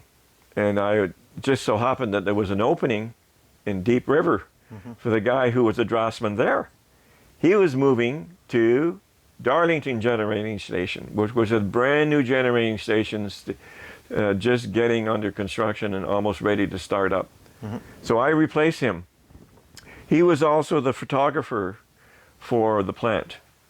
Anything that needed taking pictures of to record for history or whatever, he would go into where the reactor chamber from time to time when there were issues, and you have to wear a plastic suit, totally covered top to bottom, a plastic suit, plug into an air system, and sometimes go in there. You couldn't stay in too long because there's a lot of radioactivity in there, especially when you're in the reactor. Did plastic actually stop? Plastic doesn't stop radiation. You can only been there for so long. It was good, but you had to wear a dosimeter, of course. Sure. That was the first time I'm getting used to that. And so from time to time, I would have to go in there and take pictures of stuff up close. Other times, I would lock into a port that was facing into that chamber, and I would screw a camera onto a port and then, focus the camera on a particular thing that we're having problems with. And, so just record all that and they could take action from there. Okay, interesting. So yeah, I was developing my own pictures. We took quite a few pictures of all kinds of different things. Sometimes when there were parties going on, birthdays, or someone was leaving the plant, I was just a photographer. I did all kinds of that stuff. I had my own dark room, had all the trays and all that stuff, and I didn't know anything about that till I got there. I learned pretty quickly about that, SLR cameras, and yeah, so I did all the photography. And I was there for about 2 years when they finally decided that they were going to close the place down permanently. And other nuclear stations Pickering had been running for a few years. Darlington was now running their first station and still working on the second half of Darlington's expansion. So I ended up I didn't get a job right away as a draftsman, but I got hired as I don't know what you call it, kind of like a technician that was working on a computer. I had a Mac computer, and I would the guys that were doing a lot of teaching and stuff, and for the people working there, would want all kinds of stuff made up for their classes, and I would draw up all these things on the Mac computer. But then I found out that there was an opening in the drafting department there as well. I'd worked there for about 2 or 3 months doing that. And when I applied for the drafting job, I got it right away. Is this the first time you would have been doing drafting on a computer then? Yes. So my actual computer work ever was on the Macintosh, which I'd never used before. The only the computer we had back in Port Elgin was Sinclair 1000? Sinclair 1000, and there was another a bigger Commodore one. 64? Eh? Commodore 64? Commodore 64, that's it, yeah. So that's the only exposure I had to any computers. Up to that point, all my drafting was done mechanically, you know, with a set square, and you know, yeah. So it was really old style. So I had no computer knowledge or using anything at that point. So when I got to Darlington and I was using the Mac, that was my really intense going into a computer. And then when I got the job upstairs, they actually had a CAD system that I was in. There was no more of this hand stuff. It was all computer stuff. And I had to learn how to do CAD drafting, computer-assisted drafting. That's what CAD stands for. So you hadn't used computers much at all before that? No, just So- the Commodore 64 was just mostly for games. Yeah. So you got a couple of these little computers in the previous area. That's the And, 1000. before I went to Deep- Why did you buy these computers if you didn't really? You just got them because of gaming? Oh, no, not because of gaming so much. I wanted to break into the computer thing because it's a new technology back then. Yeah. I wanted to know about it. I was eager to buy something and get going. And I know you were just in your grade 7 and 8, and you were interested in computers. So I started off with a little Sinclair thing, and then you got this frog coming across the road, and it was just a game thing. But it was our first thing we had for about 6 months. Then they had Commodore 64s available. That was a little bit more involved, and there was small word processing on it, other things I could use it for, but games too. And then, so my kids were really involved with it. We kept the game in our bedroom. I think they used to come and I'd give them opportunities to play around with that. And so the whole family was interested in these computers and newfangled things. Yeah. Cool. Now your job required you to move. Like you got transferred from different city several times. Yeah, the last place was Deep River to Oshawa. And I lived in Oshawa, which is close to Darlington. So, you know, within 10 miles, 5-10 miles from my nuclear station. So we moved to a place called Division Street because I had heard from a friend of mine who was also in Deep River that his mother owned a place in Oshawa, had a pool in the backyard, and she was willing to rent it at the time. So we ended up going there first with our family. By this time we had 3 sons. Paul was around there. By the way, Paul got born in Southampton, Ontario, which is just a little town where the hospital is, just outside of Port Elgin, on the shores of Lake Huron. So yeah, so we had 3 kids at this point, and where was I? Lost my train of track. You were talking about moving. Yeah, so we moved to Darlington to that place with the pool. There for about 1.5 years, and this old lady decided that she didn't want to rent it anymore after 1.5 years. So we had to get another place on a street called Hillcroft in Oshawa, again in Oshawa, but a little closer to work from where I was working. And yeah, so we were there for about almost over 9 years at that location. And yeah, eventually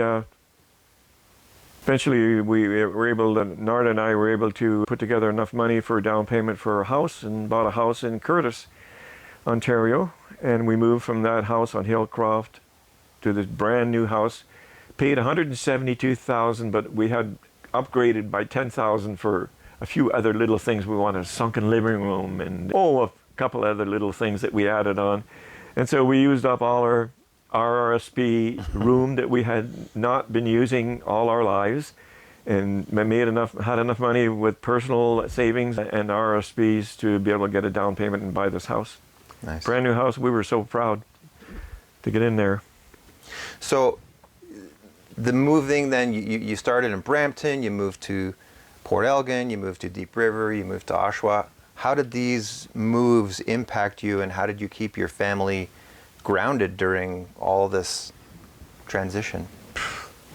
Hey, you do what you have to do. The moves weren't voluntary; they were necessary. Being surplus, being knocked out because of union, every one of those moves was because of my work, necessarily. And there was no options to, oh, I'll take it, I'll not take it because of the kids. No, kids adapt to those kind of things pretty quickly. So it's not something that I was really concerned with. The kids had a little bit of concern. I think they had some, trepidation about going to a new school, meeting new. They had friends made, they had to leave behind and stuff. But it all worked out.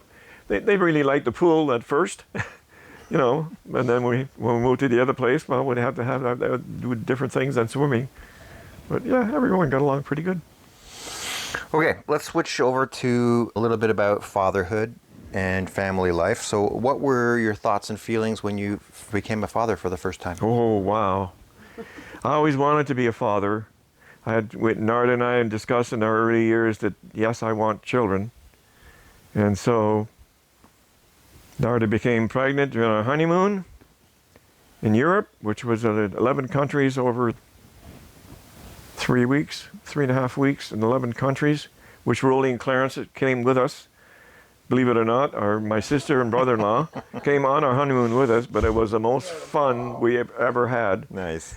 And we had mentioned to a lot of people when we got married, rather than give us like toasters and things that would be duplicated by others, we would appreciate just a cash contribution. Yeah. And so the word got around, so we had enough money to go on this honeymoon. Yeah, so we went on the honeymoon and came back from that, went to work. Gee whiz. Oh, I forgot the line of your question. So I was asking, what were your thoughts or feelings when you first became a father? Okay. So Narda got pregnant on honeymoon. She gets pregnant, big belly. She's working and selling Tupperware to bring in a little bit extra money. Still living in the apartment building on the 4th floor. Eric and Bernie are born. I'm doing a lot of babysitting at night. She's doing out parties, trying to sell stuff. And I would help her pack the stuff when the orders came in. We were working together. We had a good relationship all the time. So we were a part of a bowling league. Even though Narda was pregnant, she still was bowling. And I was in a bowling league. We'd play once a week. And so we still kept going and bowling league. And Narda, water broke, I think, at the bowling alley. And we knew it was time to get the heck out of there and go to the hospital. And yeah, that same night, wee hours of the morning, I think it was about 1 or 2 in the morning when she finally gave birth. And I was just elated. I was in the delivery room, which I wanted to be. And when today, I wasn't able to touch Eric as he was coming out, but I was there watching it. I was there in person and holding her as she was pushing, and that kind of stuff was, to me, one of the greatest pleasures I could have being at my son's birth. That was awesome. I remember going after the birth and going back home, and I was just floating on air, I'm telling you. That was awesome. I just lost control. I went out in the balcony and I screamed to the top of my voice, "I'm a father!" and stretching my arms way out. I was so excited about that. I felt so good. Yes.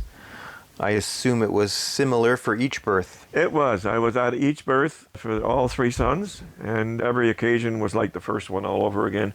I didn't quite go crazy out in the balcony after with the other 2 rather, but yeah, it was still really exciting to be a father. I always wanted to be a father, and so I had my family.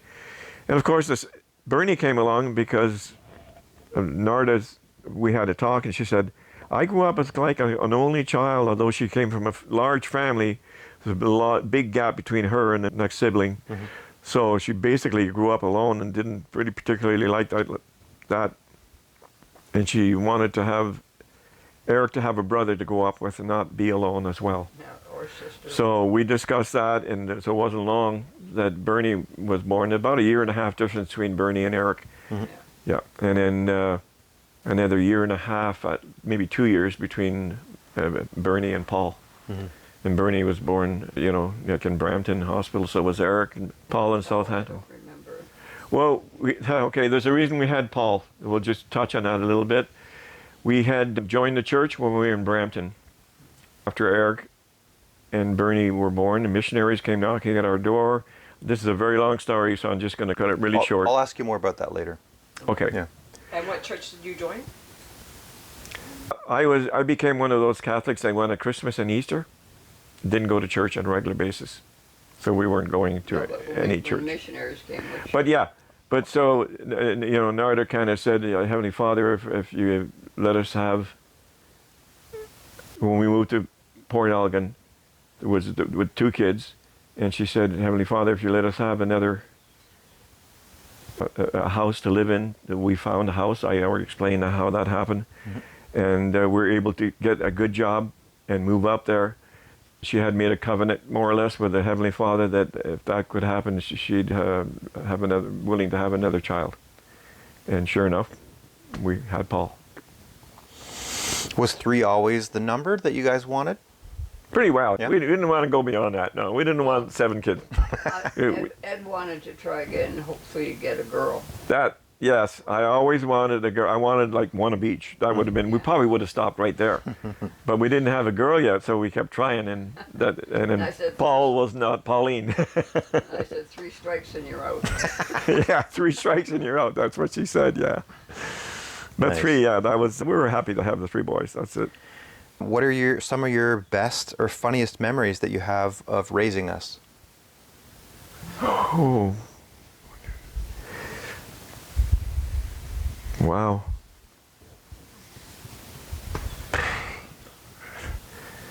I spent a lot of time with you guys. At one point, maybe not in Port Ellen, but later on, I spent time with you guys all the time. We had family home evenings. In our church, we discovered family home evenings. We'd have all those things and meetings and teaching scripture to each other. Picture windows in our front of our big house, 2 big picture windows. Their friends in the neighborhood would come to the picture window and watch us praying and having meetings and playing games and eating dessert. And at one point they were saying, "Can we come in? Can we come in?" And yeah, that was kind of sweet. So we spent a lot of time with our kids. We always said blessing on food. We're pretty spiritual. I've been spiritual all my life since I left the Catholic Church and joined the Church of Jesus Christ of Latter-day Saints. So we'll get into that maybe a little bit more, but yeah. Later on in Deep River, we had yearly excursions to a place called Mount Martin, which is across the Ottawa River. So the place we lived on, Ottawa River, is a main river that has rapids downstream. That at one time in our family we all went whitewater rafting and bungee jumping. Narda just about drowned during that outing. But before that, when the kids were a little younger, we would get canoes and we would canoe across the Ottawa River, and there's a place called Mount Martin that had an old abandoned fire tower on the top of it. And so we camped out at the bottom by the river's edge and fish and camp. And then we'd climb the mountain and go up I think we went up in the water tower, the fire tower. Maybe the ladder was missing, but we'd climb up there anyhow. And we had a dog as well, both in Port Elgin and in Deep River. Does Snoopy? Yeah. And so the kids were raised with a dog, and I think that was a really good thing for them to be raised with. Yeah, we really look forward to those camping trips with it just be me and my 3 sons. And look, I was usually on Father's Day because I figured that's the best day I could choose, or a Father's Day weekend. And I'd take my sons out, and the 4 of us would go out camping and climbing, and those are great memories that were formed. Yeah. Cool. One of the other memories I remember is at some point you got a little mini go-kart or mini... You bought this like... I was in Port Elgin. I was wanting to buy something, I can't remember, from somebody. Oh, they had advertised a little motorbike. It was a little wee kids thing. Mini It's bike. a small thing, but it was a motorbike. And then he came over and instead of asking for money, I think he wanted $15 or $20. It was really old and used up. and he wanted to trade something instead of me giving him cash. I think I found something around the house that he was willing to take. So we had this little wee mini bike. I could get on it, but I was like, my knees were touching my chin and running. It had pretty powerful. And we went at a little local track around the high school there. And the kids would try it and get on it, and they would hard for manage because they were still pretty young, and it had enough power. It lasted about a year or so. Yeah, other things that we would do, we would build as a family. We'd get together, and the kids would help me, and I'd build stilts. And we'd go in the backyard, and we'd walk around with these stilts and see how long we could stay upright without falling over. Oh, but those were great memories, too. Sometimes when the big storm would come about, we'd go out in the front lawn and lay in the front lawn until it started raining. We didn't care if we got soaked or not. We just laid there like we were laying in the snow, making a snow angel, but it was in the summer. And the lightning and rain was pelting, and everybody just loved that moment. You know, it was great. Il fait du tonnerre. We never, tonnerre, yeah, lightning in French. But yeah, we didn't get hit by lightning, but there were all kinds of great moments like that together. Nice. Now, at some point you went back to college for like a small engine course, just like a single class, or? Yeah, no, it wasn't a single class. It was about a 3-month class. Okay. Yeah, I went to course. Yeah. So I had this lawnmower that kept breaking down, and that was back in the day when I was living in Oshawa, before we had bought our house, and trying to save money, making oil changes, you know, cutting my own lawn, obviously, doing other things to try and save money here and there. Yeah, so the lawnmower would kick out. I'd wear the lawnmower right down because it wasn't working anymore, and I'd try and pay some money to someone to fix it. It would cost a lot of money, and it wouldn't last much longer anyhow. So I decided, hey, if someone else can fix it, I can fix it. Why can't I do it? So I decided to take a small engines course at Durham College, and went there on about 3 months, and we learned all about fixing small engines, all different types, whether it's a tiller or a lawnmower or whatever, chainsaw, you name it, all those things. And yeah, so we were able to bring in our own projects, but I did have a dud lawnmower that wasn't working very well. So I refurbished that lawnmower and got it working real nice. And yeah, it served me for many years down the road. I continue to have that knowledge now, and it breaks down to 2 things. It's either electrical or gas related when you got a problem with an engine. And when you determine which one is, then you know which area to go in and fix up and stuff. Yeah, so if someone else could do it, I figured I could do it and save some money at the same time, and then I'd gain some knowledge. Yeah. So you're busy with responsibilities at work. You also had varying responsibilities at church. How did you balance those things with being present with your family? Well, work was number one. I got to keep a job and keep money coming in. But I enjoyed my work. I always had one of those jobs right from high school that I loved to do. I was lucky to find a niche that I felt very comfortable in. So job was number one for sure. Trying to do always my best at work, always working overtime when I could get it. But, you know, I need to spend time with my family, so I got to balance that off. I always try to find room for that somewhere. And taking care of the lawn and other household duties. So it took a lot of time. So church callings, yeah. I had a lot of church callings, different things. Became a high priest and an elder. My gosh, I filled every calling you could think of, from Sunday school teacher to primary teacher to elders quorum president, high priest leader, group leader. Oh my gosh, I worked in a stake. They have a thing called a stake, which is, you know, like there's 5 or 6 wards that might belong to a thing called a stake. So I was a financial clerk there. Ended up being on the high council for some time. And then I ended up being called in some bishoprics. I was in 3 bishoprics, one in Oshawa, 2 in Boneville with different bishops. One actually, you, Eric, being a bishop at one time, you called me as your counselor. I was very flattered by that you would think to call me as a counselor, being the bishop in that ward. So, yeah, there had to be a balance, and I put spirituality pretty high on my list. pretty high on my list. When I was given a calling, I learned everything I could about it, and I think I did a good job in it, pretty well all of them.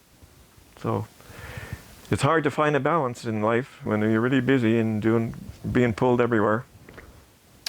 Yeah. What were the most important lessons you hoped your kids would learn from you?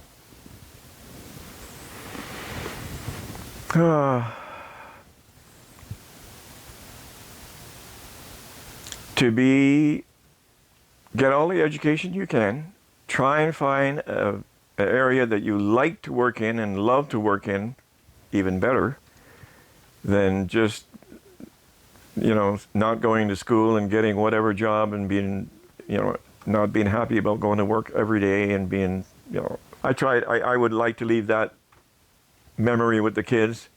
Also, that they learn other things in life, how to cook, how to change a tire, change the oil in your car, things like that, that are important and you can use in everyday life.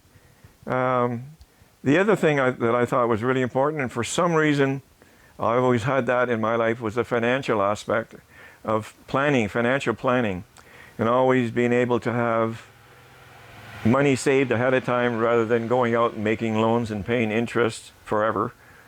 So I've always done that since I made my first student loan. I think that was probably the first loan I ever made in my life. And, I got good marks so that I could get grants, and I was able to pay it off really quick so that I could go on with my life and eventually buy a car and move on after but the payments had to be made first, so I wasn't going to jump into making loans on cars when I had other payments still, take care of. So I would want my kids to, have a good financial background. And, at one time I used to do all my taxes. And when we owned a bakery actually in Port Elgin, which we didn't get much to talk about, but we owned a bakery there for about 3-4 years. Mm-hmm. And I would do the book work, and I would hire and fire, Bernard and I would both hire people, and I would do all the book work and take care of that. So financial things was always something that I felt comfortable doing, and I knew I needed to do to be successful. Nice. Okay, let's change gears a little bit. We'll talk a little bit about some personal resilience. So, at some point in your life, you were diagnosed with hyperthyroidism. How did that come about? How did you discover that it was a problem? How did it affect you? And so that showed up when we were in Port Elgin. I was working for my first job at the heavy water plant at the time. And I had some symptoms that showed up that maybe thyroid has weird symptoms. It can make you very thirsty or make you very hot, very quickly, sweaty, or the opposite, cold sometimes. It would even have an effect on your emotional exposure. You would lose patience with people. You would be short with people and not be very nice person to be around sometimes. Mm. But it would come and go. And finally, it got to the point where I was just shaking, and I knew I had eaten a meal, and it wasn't that. And I found out that I could go out and shovel my driveway in the winter with just a shirt on, not a jacket, no gloves. And I was just fine, shoveling the snow off the banks. And Narda was like shaking her head. It was freezing out there. Wind was blowing, and middle of the winter. And then so the symptoms kept coming up a bit more, and I ended up going to the hospital. It was really bad. I was shaking, and I had these high temperatures. And so I got diagnosed in one hospital, sent to Owen Sound to see another specialist. And I had at the beginning a storm thyroid. They worried I'd get this storm thyroid, which I could almost die from because it would get so out of control so quickly that it could be fatal. So they sent me quickly to see this. In fact, when I saw the specialist in Owen Sound, he put me in hospital right away so I'd be able to get rest and IV. And in fact, they didn't even have rooms in the hospital. I spent the first 2 days in the hallway on a bed. And he connected me with a specialist in Toronto that I went to see. Dr. Volpe was his name. He was one of the leading endocrinologists in Toronto at the time. and spent 3 or 4 days there. And they finally, you know, they by this time they had diagnosed it was a thyroid problem, and finally ended up getting a radioiodine pill that I had to take that killed my thyroid completely. And from then on, I was put on for the rest of my life. I take this one thyroid control pill because to control my metabolism. Because you don't for the have rest of thyroid. my life. Yeah, and I've been taking that pill every day. That was back. Oh my gosh, when was that? How old were you? This is like in your 30s? Yeah, I would have been in my mid-30s. Yeah, when that happened. Did that affect after the? So it was a bit of a treacherous period when you went through figuring it all out. But after it was diagnosed, other than taking the pill, did it affect you in any way? No, the pill regulated my metabolism very well ever since. Nice. No problems. But I did have some encounters. I remember one day, before I got diagnosed, and I was in the midst of it, I had blown up to some people at church because I was a Sunday school president. And I showed up at church that morning for early meetings, and they announced that they were going to have some special meetings going on, and that Sunday school was going to be suspended, and they wanted to have some other meeting with the thing. And I just laced off. I said, what kind of people are you that change stuff at the last minute without any notification? If anybody where I work did something like that, they'd be fired. So I really laced into them and felt immediately bad after I had said it. And their eyes all got big and they all looked up around the room and what's going on here? So yeah, a little bit of a bad situation, but that was when, you know, the emotional part of my thyroid was having an effect, and I regret it to this day, but it happened. So maybe I'm thinking of Port Elgin. One of the callings that I received was they wanted me to become the scoutmaster. This was after I exploded at that meeting. They released me from Sunday school and they called me as a scoutmaster. He's perfect as a scoutmaster. Did you hear? So yeah, I was a scoutmaster for well over 3 years, I think. And I got two boys that became chief scouts during my period as a leader, and really enjoyed that. Went camping there was a camp that they had, the general scout troops had land that they could go to. It was appropriate for that, and we often went out camping there at North Shores of Lake Huron. It was a wonderful time. I had a great time when teaching these boys, and I felt so good that they became chief scouts. At one time, my dad visited when I was during the summer. I don't know what it was during the summer, but we had scheduled a camp out, and during the time that he visited me in Port Elgin, he decided to come out too. So they actually had one cabin. All the kids slept in tents, but they had a leader's cabin, and he slept in the cabin with Narda and I. Narda came too, and I had the date set for this camp out with the boys, and I wasn't going to change it. My dad came, and it was a wonderful moment when we were sitting around the campfire, and my dad pulled out his mouth organ, and he could play mouth organ. Right now, he's probably 70 some odd years old. At this time, yeah. Yeah, at this time when we were camping out, and by golly, he belted out a really good French Canadian mouth organ tune and did several of them. I didn't remember that my dad could play mouth organ, and he brought it and just took it out by the campfire, and wow, it just shocked me. It was so enjoyable to have that experience. Cool. Yeah, so I just wanted to mention the other job I had. You talked about church jobs and stuff. Yeah, no, I'm glad you brought up about Scouts because I totally forgot about that. That was a big part of your life as well. Yeah. In fact, that later on, I think that maybe influenced your influence in getting your sons involved in scouting as well. Yeah, and you became chief scout. Yeah. And then the big proud moment in my life as a father, I wasn't a scoutmaster for you, but you had other leaders guide you through that point, and it was wonderful to see you get your Chief Scout Award. Yeah, all of us were in scouting at varying degrees, right? Yeah, they started, when Paul was Cubs very young, he was jealous of Bernie, you going to Scouts, and Bernie going to Beavers? Beavers?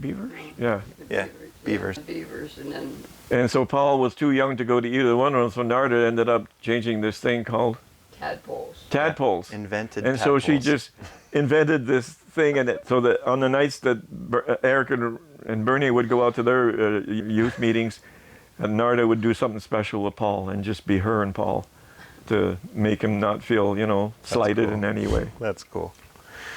So your parents passed away, not together, but your mom first. Yeah. And I guess, had they separated at that point? Yeah, there was a separation that happened, and my mom and dad, for the last 8 years maybe of their marriage, they were separated. Yeah. Okay. She passed away at some point. Do you remember what she'd passed away from? She had cancer. Cancer. Okay. Yeah. I remember you taking us to see her, and she was very thin and frail. I didn't put together in my mind that it was cancer, but you probably told us at that time. Yeah. How did that affect you? By that time, I was, heavily involved in the church, and I'd understood the plan of salvation much better, and I knew that I would see her someday. She was a wonderful mother, a good person, and, while she was a wife to my father, she was true to that marriage, and I knew I'd see her again. So, yeah, I lost a mother. We had a lot of good times that I would remember from her. I remember one time she was in the thralls of not getting along with my dad, but still living with him, and we were still as a family. Mm-hmm. And she also had some mental issues. She spent some time in institutions for a year or two.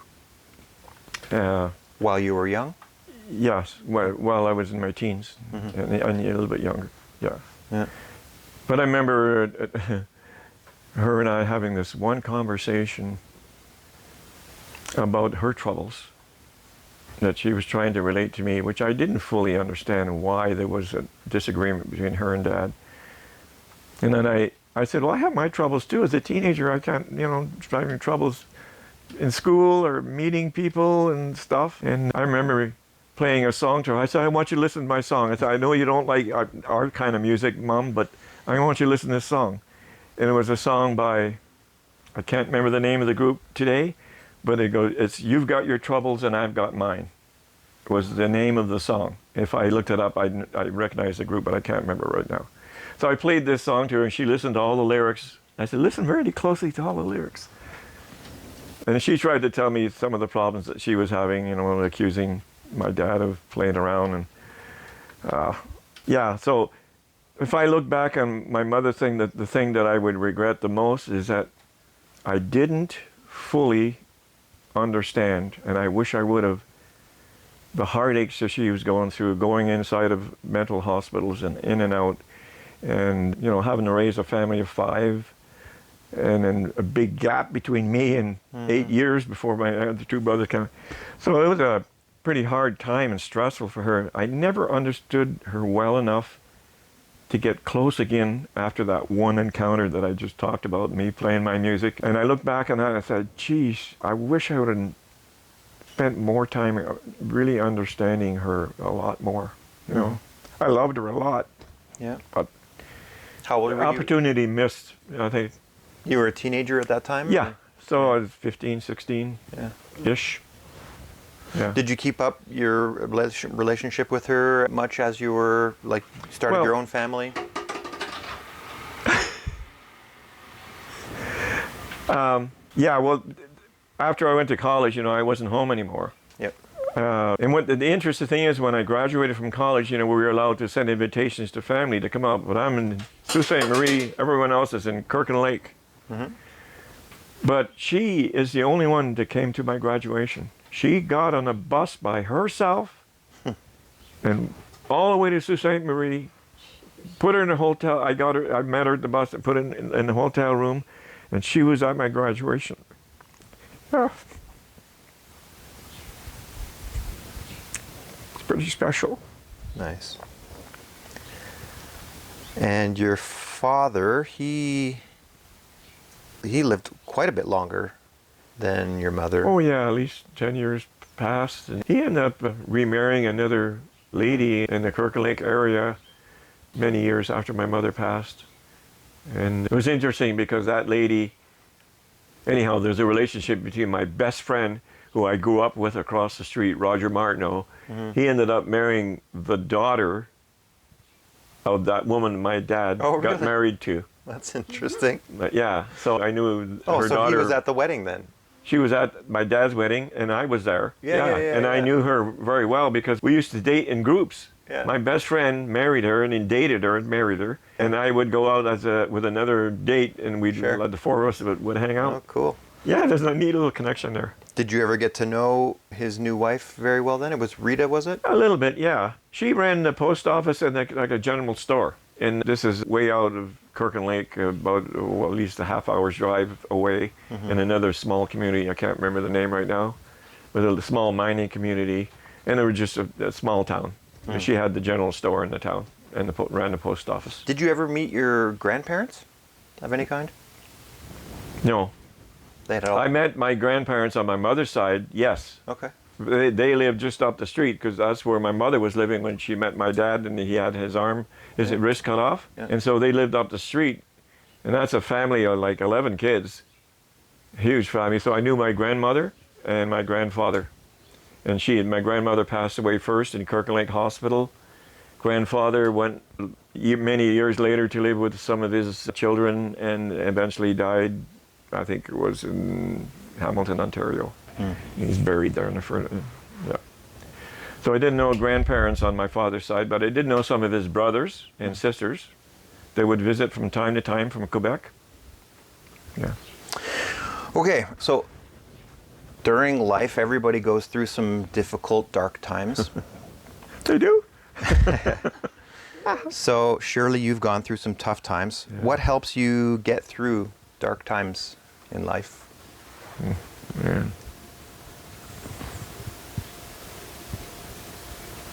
Well, if there were any financial tough times, which there weren't many because I said I'd usually plan ahead, I would just learn to buckle down when I needed to, not, spend money on holidays that I couldn't afford or whatever, and scrimp and save when the time came. There's a few hard times, when you're getting close to the wire and your wife has to go out and get a job to really make ends meet so you can have a few extra things in life. Yeah, so I had to deal with some times like that, but there weren't many because I usually financially planned. I've always had pretty good health other than the thyroid thing, but when that was fixed, I was okay there. Trying to think of other harder times in life that I faced.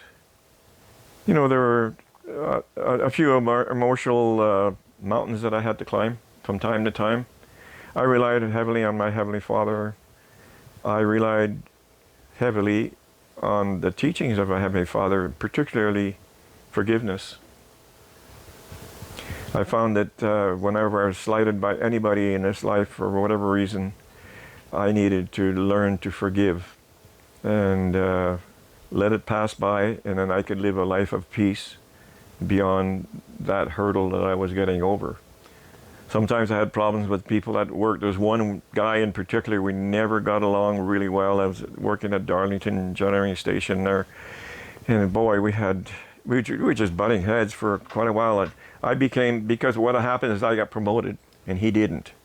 And he didn't like it, and he was on my team, so I had to give him work to do and check his work, and yeah, so there were a few years there where it was hard. So I remember going to his desk. First of all, we weren't talking to each other unless it was work related. So I remember sending him a message and say, we can't go on like this way. I'd send him from my computer to his and say, let's try and, I said, I don't want to be like this. Let's try and make up, and so he read the message. He didn't respond right away, but I waited a couple of hours and I knew he had read the message. Then I went to his desk and I said, and I leaned over his desk. I said, what do you think? He said, yeah, you're right. We should just put the past behind us and let it go. And so, that was a bit of a hurdle. And so forgiveness and putting things behind you as much as possible. Nice. Use those kind of tactics. What do you think that others misunderstand about dealing with hardship?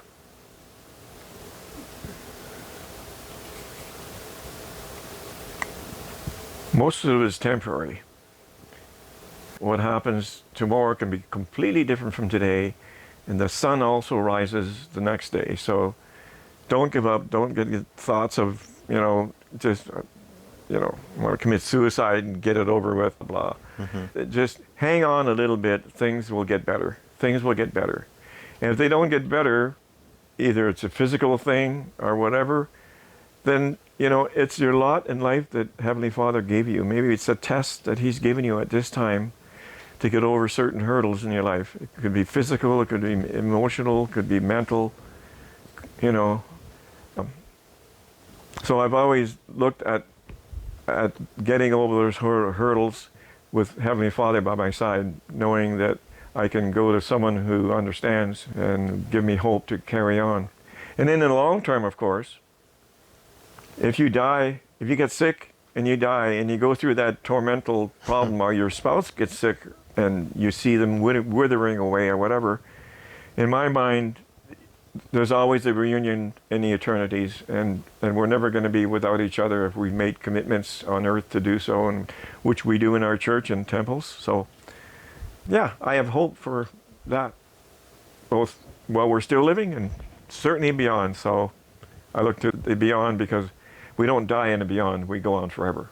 Yeah. So in retirement, you made some pretty significant changes to your diet. What brought that on? I did? Yeah. You went on to the keto thing and you lost a ton of weight, and any particular thing that brought that on? Well, I was just getting too heavy, and I could see it. When I was 205 pounds and 210 pounds, I was at 210, 213 pounds. It was not very easy to tie my shoes anymore. So, yeah, things like that. I was getting huffing and puffing a little bit more. Probably too much weight. I ended up having to get orthotics. So I could see, and generally, I knew it was better. It was time for me. It was getting older, and the belly was growing, and I just had to do something to keep my health up. And I knew I would feel better, and I did. I do feel better. Yeah. I still, to this day, my only real problem, I have a bum knee a little bit, and I had to wear orthotics. And my hearing is going a little bit. I'm wearing glasses. There's all kinds of things that you can compensate for that. But I'm pretty healthy still to this day. I'm 78 years old, so. Yeah. And living healthy, I guess a lot of the pattern that you would have seen growing up would have been a lot of smoking and drinking and just kind of abusing your body in general. Anything in particular that, as a youth, did you see that and say, I wanted something better? The youth, my mom and dad smoked all the time until they got into their late years, 60s, and then their brain kind of kicked in and said, oh, this is not good for me. But I was watching my parents smoke all the time. In fact, I used to roll cigarettes for my dad by hand in this special machine and paper, and they'd cut them up and put them in a box. He had a little, like a Sucrets box that he'd put these cigarettes in, and he'd take to work. I'd make his cigarettes every night. It was one of my little things I did for my dad, and I'd give them to my mom too. But when I turned 16, and even before I was 16 to 15 and a half, my friends smoked too. And so I would puff a little bit on the side. My parents didn't know it. And when I turned 16, I said, Mom and Dad, I got to tell you something. I'm going to smoke from now on. I didn't ask permission. I just said, I'm going to smoke from now on. So just to let you know. They did, and they knew they were smokers. So they didn't have a lot to say that you shouldn't smoke or that kind of thing. So I've been smoking since I was 16 years old up until I joined the church in Brampton. Yeah, so I smoked for 20 years. No, 16, 36, less, maybe 30, 25, 19, 20 years, roughly. And then I finally smoked because I joined the church, actually, and I used to drink quite too. I didn't drink heavily, but I was drinking beer and gin and vodka. And I was a social drinker mostly. But at one point, I was drinking so much before I joined the church And I was getting a little depressed because I'd come home from work and there's barely enough money to cover this, and the car would break down. There's repairs I couldn't afford. And anyhow, I started drinking more. I'd come home to have 5 or 6 beers and wouldn't eat till later, you know. And I could see myself, you know, drinking way too much. So thank goodness the church, the missionaries came along and the church came along, and one of the commitments was to obey the word of wisdom, which is forget drinking, alcohol, tea and coffee. And so that was been my lifestyle since I joined the church. Yeah, makes sense. At some point so you're an avid golf lover. At some point you started developing pretty serious arthritis in your finger, Yeah. which started to affect your game, I'm guessing. Yeah, I loved golf, and I just was never that great at it, but boy, I just loved the challenge of golf, the most difficult game in the world, I think. And so I've been playing for many years, and as the years went by, my dad had arthritis. It runs in the family, and I also had a brother might had thyroid problems as well. It runs in the genes. But my dad had a lot, but his knuckles were just big and swollen, and so I inherited that from my dad. And so as the years went by in golf, and I wasn't watching my diet maybe as well as I could have. Sugar is one of the things that really triggers that kind of swelling, and osteoarthritis is what I had. I still have. So at one point I couldn't hardly hold the club and play golf anymore. It was way too painful. I tried different grips. I even thought about using, you know, our prosthetics that would, because I see people that were playing golf that only had one hand, and they were maybe the other hand was cut off at the elbow, but they could play with one hand, and I tried, that wouldn't work. And I saw other people with wearing prosthetics that were playing golf that could grip to the club so they could make a swing. And I was looking at that, maybe that's where I needed to go if I wanted to ever continue playing golf.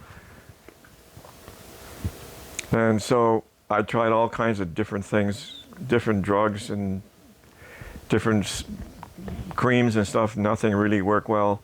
Ended up, my brother visited me, Richard, my next youngest brother, visited me he was living in Ottawa, Ontario. And I came to visit him actually. And he introduced me to this stuff that's called Golden paste. golden paste, yeah. And it's made, you know, the main ingredient is the black pepper and turmeric powder and a few other ingredients, oils and coconut oil. Anyhow, he said, try this. He says, because I had problems a little bit too. And if you want to continue golfing, you know, this may help you. So he made me a jar of it when I visited. I took it home. And he said, it won't happen overnight. He said, maybe take like 2 or 3 months even. But take a spoonful every day, and I did. And by golly, he was right.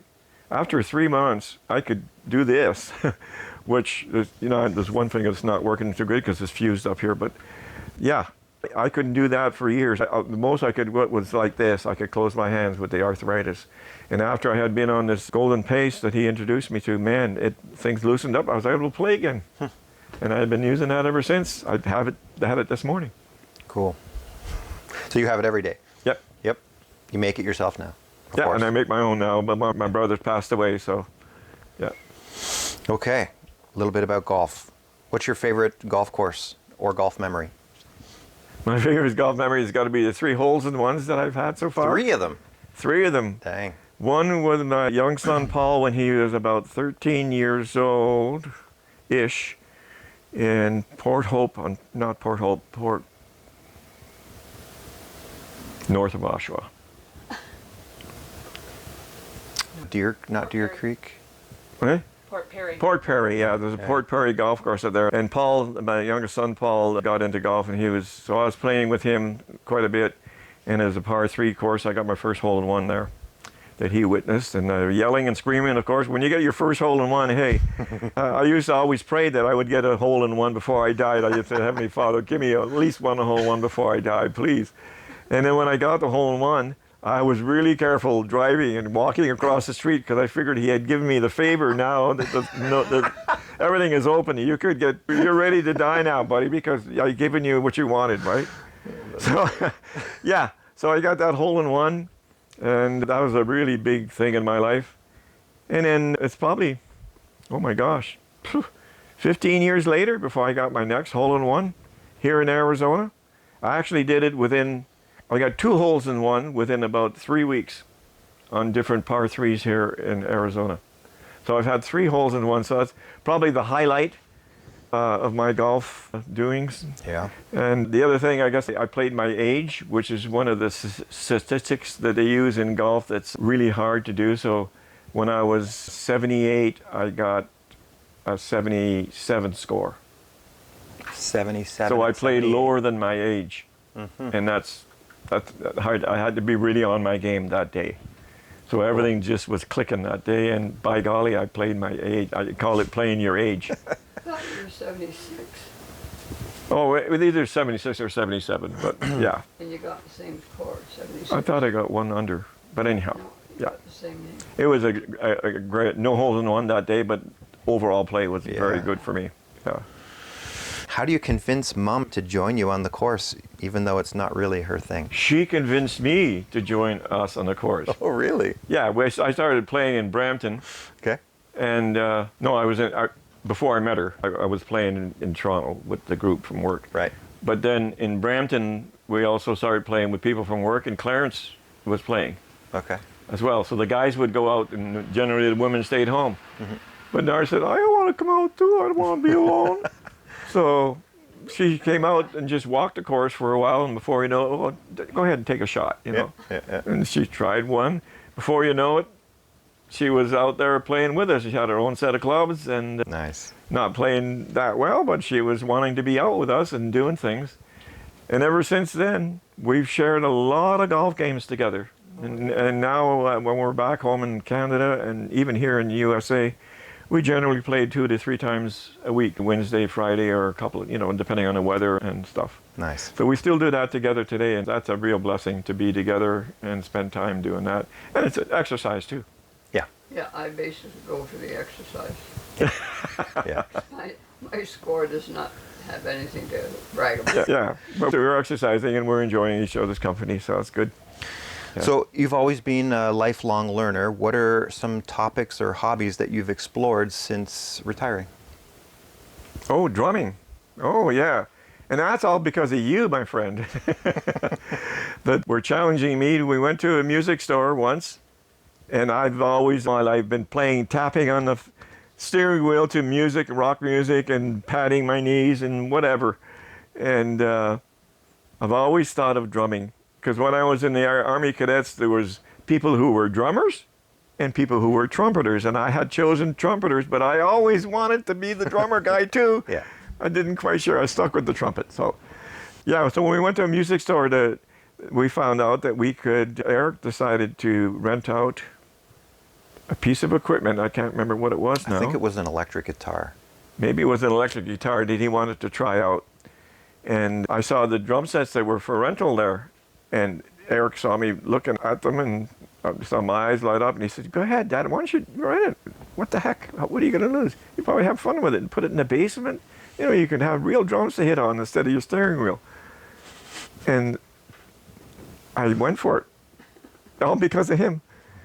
And certainly they had a used drum set that they were renting out, but it was a fairly good drum set. It wasn't that old. Yeah.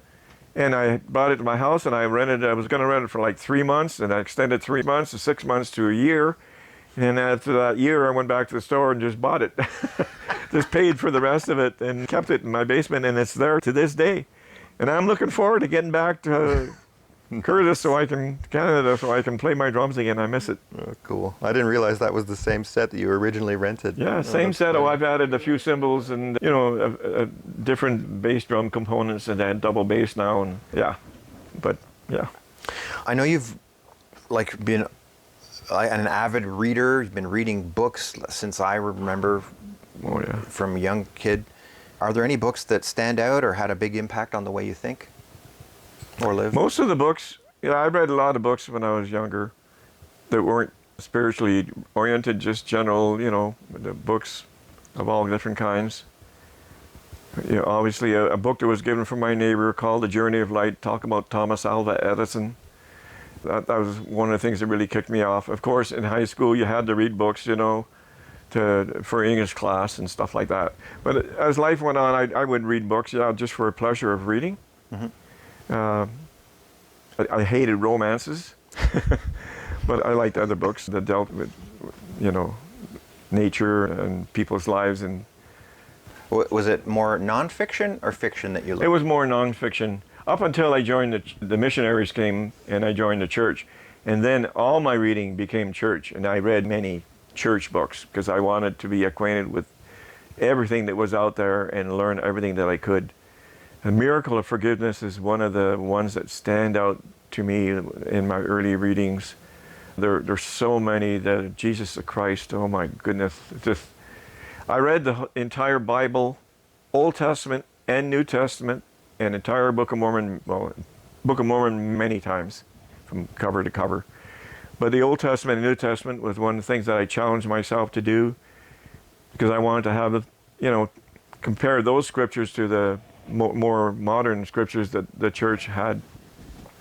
Doctrine and Covenants, Pearl of Great Price, all those, and all the other books that prophets had written, Spencer W. Kimball, Boyd K. Packer, oh my gosh, the list goes on and on with the authors and books that they had published. So yeah, I've been reading, not so much today. I don't do that much reading today, actually.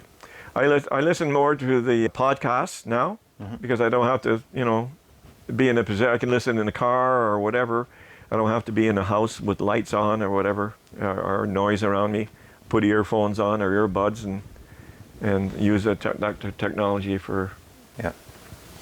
What does a perfect day look like in retirement for you? You want me to get the whole thing or not? Perfect day is waking We'll keep up. it kosher. Waking up, having bacon and eggs, some juice, getting ready to go golfing and go golfing with Narda. Coming home and maybe not having to cook supper, but going to a restaurant this time and having a really nice meal and be intimate with my wife later on that night. That's a perfect day. Sounds like every guy's perfect day. Okay. Okay, so we said we were going to come back to a little bit about your faith and service in church and in life. So what led you to join the Church of Jesus Christ of Latter-day Saints? Missionaries that knocked on my door in my apartment building on that 4th floor talked about earlier that we were living with Narda, and Eric and Bernie were born at the time. Narda was out doing a Tupperware party. I was at home babysitting the kids. Usually people who are selling things are not allowed in our building, including missionaries. They have to be buzzed in to get in the building. Somehow the missionaries got in the building. Maybe they followed someone else in the door. And Snuck in. Later on, they told me that they were spiritually harvesting and that they didn't know which door or which floor they should go to knock on to make a missionary approach. And they didn't know where they were going. They said they walked in the building and they pressed a number. I don't know, there were 7 floors in our building, I think. They pressed 4. They got out of the building. We turned right or left from the elevator. They turned left. They walked on. Which door should we knock on? I think we were the end apartment. They knocked on the door. And I answered the door. And I'm usually the guy, because we've had a few salesmen creep in like those missionaries did without being buzzed in. And other people are not friendly. And I was never a friendly person with those kind of people. If I want to buy something, I'll call you. Don't come and bother me. And so I would slam the door, and I've done it several times. I'm not interested. Bang! And they would obviously leave. But the missionaries knocked on the door. Now, the tag is on. And I said, what are you guys here for? What do you want? You know, oh, we're from the Church of Jesus Christ of Latter-day Saints, and we'd like to share some scripture with you. I said, what do you mean? What are you talking about? And he said, we've got a thing called the Book of Mormon. It says, it's a record of people who came to the Americas. long ago. I said, oh yeah, they came across maybe some, that's how the Indians got here. They came through the Alaska Strait that was iced up, and that's how North America got populated. He said that may have happened a little bit too, but this isn't that record. And the people that we're talking about kept a record, and this is the record we have. They came, I said, well, how did they get here? Well, the Lord provided a way for them to get across the waters and come to the Americas. And I thought, wow, that's pretty interesting. You got a record of that? Yeah. So they got you on the history interest. Yeah, they got me on the head because I was always a historian, and I love history things. And so they said, we have this called the Book of Mormon. So they presented it to me and told me how, real short, how they got here. And they said, would you do us a favor? And he said, we'd really love to, if we left this book with you, if you'd read a little bit into it. And maybe we'll come back next week and get it back off you or see how you felt about it. And, by this time we're 10 minutes, not in the door, in the hallway, talking through the door. I thought, sure, I'm willing to learn something new. If this is something, I can learn something. And then Narda hadn't been home yet, so they left the book with me and walked away, and they said, they outlined a couple of chapters. They said, you read some stuff here in 3rd Nephi. That's when it talks about Christ visiting the Americas. Christ visited the Americas? I said, he was back in Israel. He be visited here? Yeah, that was another thing that keyed me. Oh, I want to learn more. So they walked away and left me with a couple of things to read. Narda comes home, and I talked to her about, you let people in the door? I said, they didn't come in the door. They were in the hallway.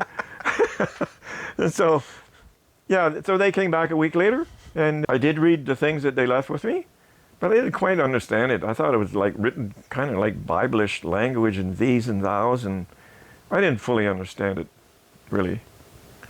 I didn't know exactly what I was reading, but it talked about Christ a little bit. I see Jesus Christ mentioned a few lines here and there.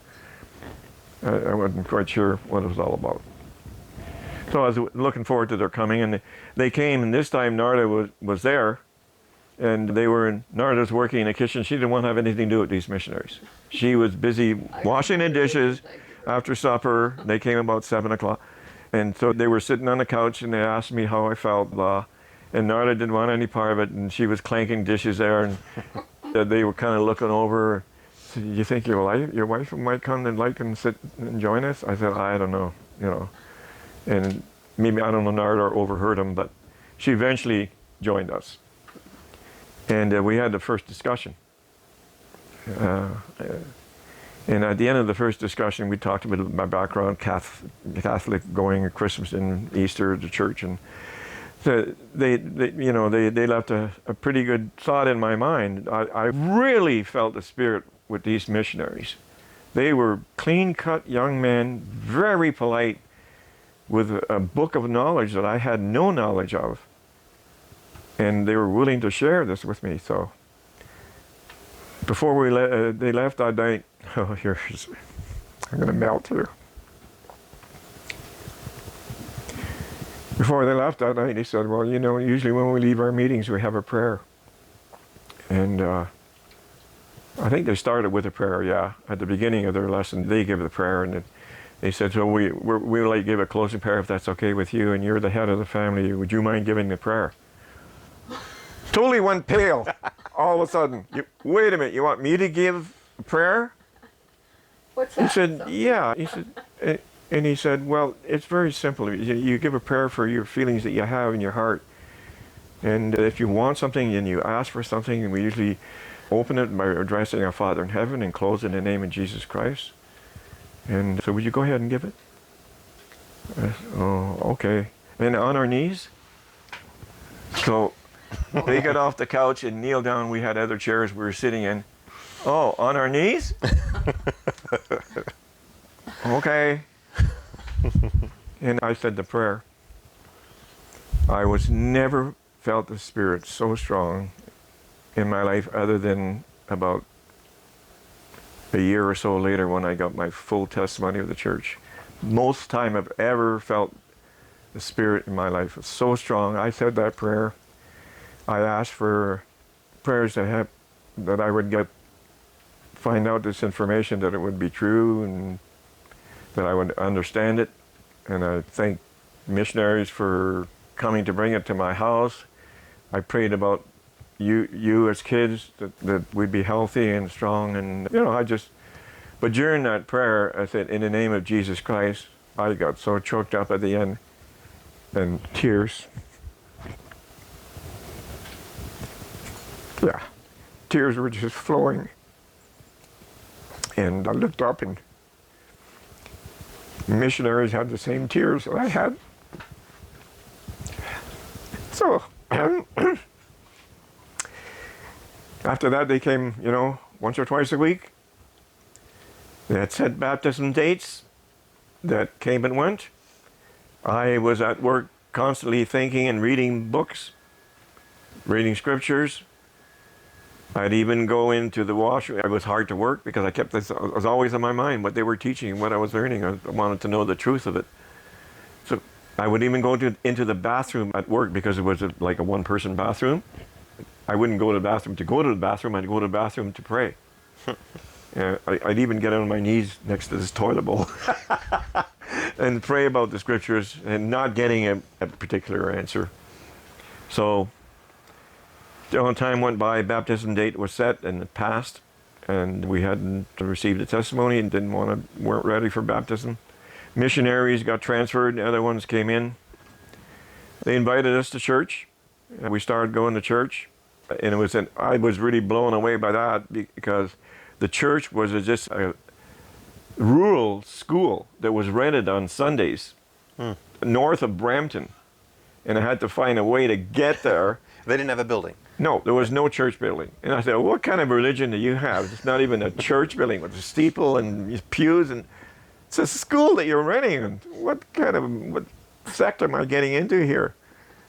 But I knew there was more to it. And they said, well, we're just renting this for now. We're having other buildings planned and whatever.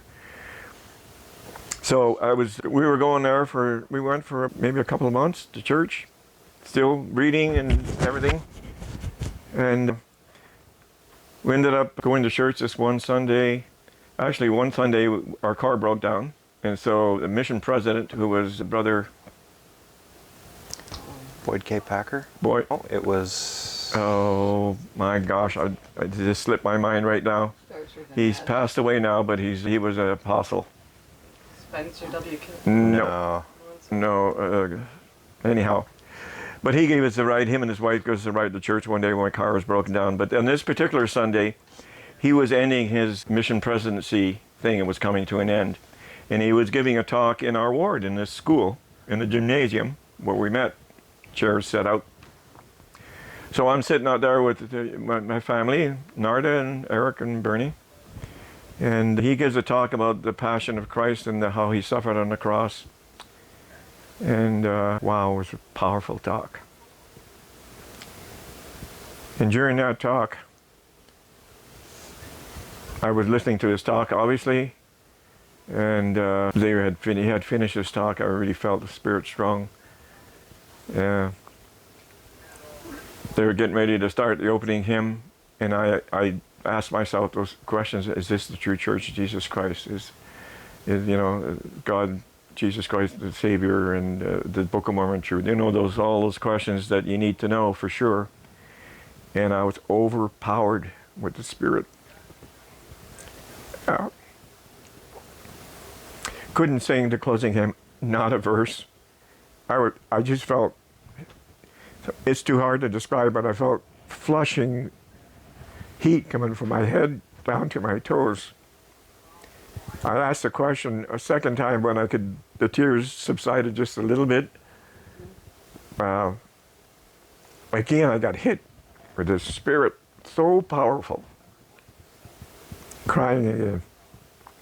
Now I'm starting to think other people are going to see me crying and I feel embarrassed, They get to the closing prayer, and they give the closing prayer. I said, Narda, let's go down. And she's watching me. She turns over to me and sees me crying. What's going on with you? She didn't have the same, feeling that I was having at the time. So I quickly grabbed her and the kids and said, let's go to the car right now. I didn't want anybody to see me crying or wiping away tears. Got to the car, and she said, what's going on? And I explained explained to her briefly and could hardly speak to explain to her that the Spirit was so strong still. Then we got in the car and I started driving down the road and I was thinking about what had just happened. And again, tears flooded. Oh, You could hardly drive. had to pull the car off the road and stop. This is on the way home from church. On the way home from church, yeah. And again, when I regained my composure, I was able to continue on home. Got home, and later on that day, I called the missionaries. I said, I want to be baptized as soon as possible. Yeah, that's the way how that worked out. And Narda was didn't have quite the experience that I had, but I think she knew the church was also true. We could feel the Spirit come and go when the missionaries visited on us in our apartment.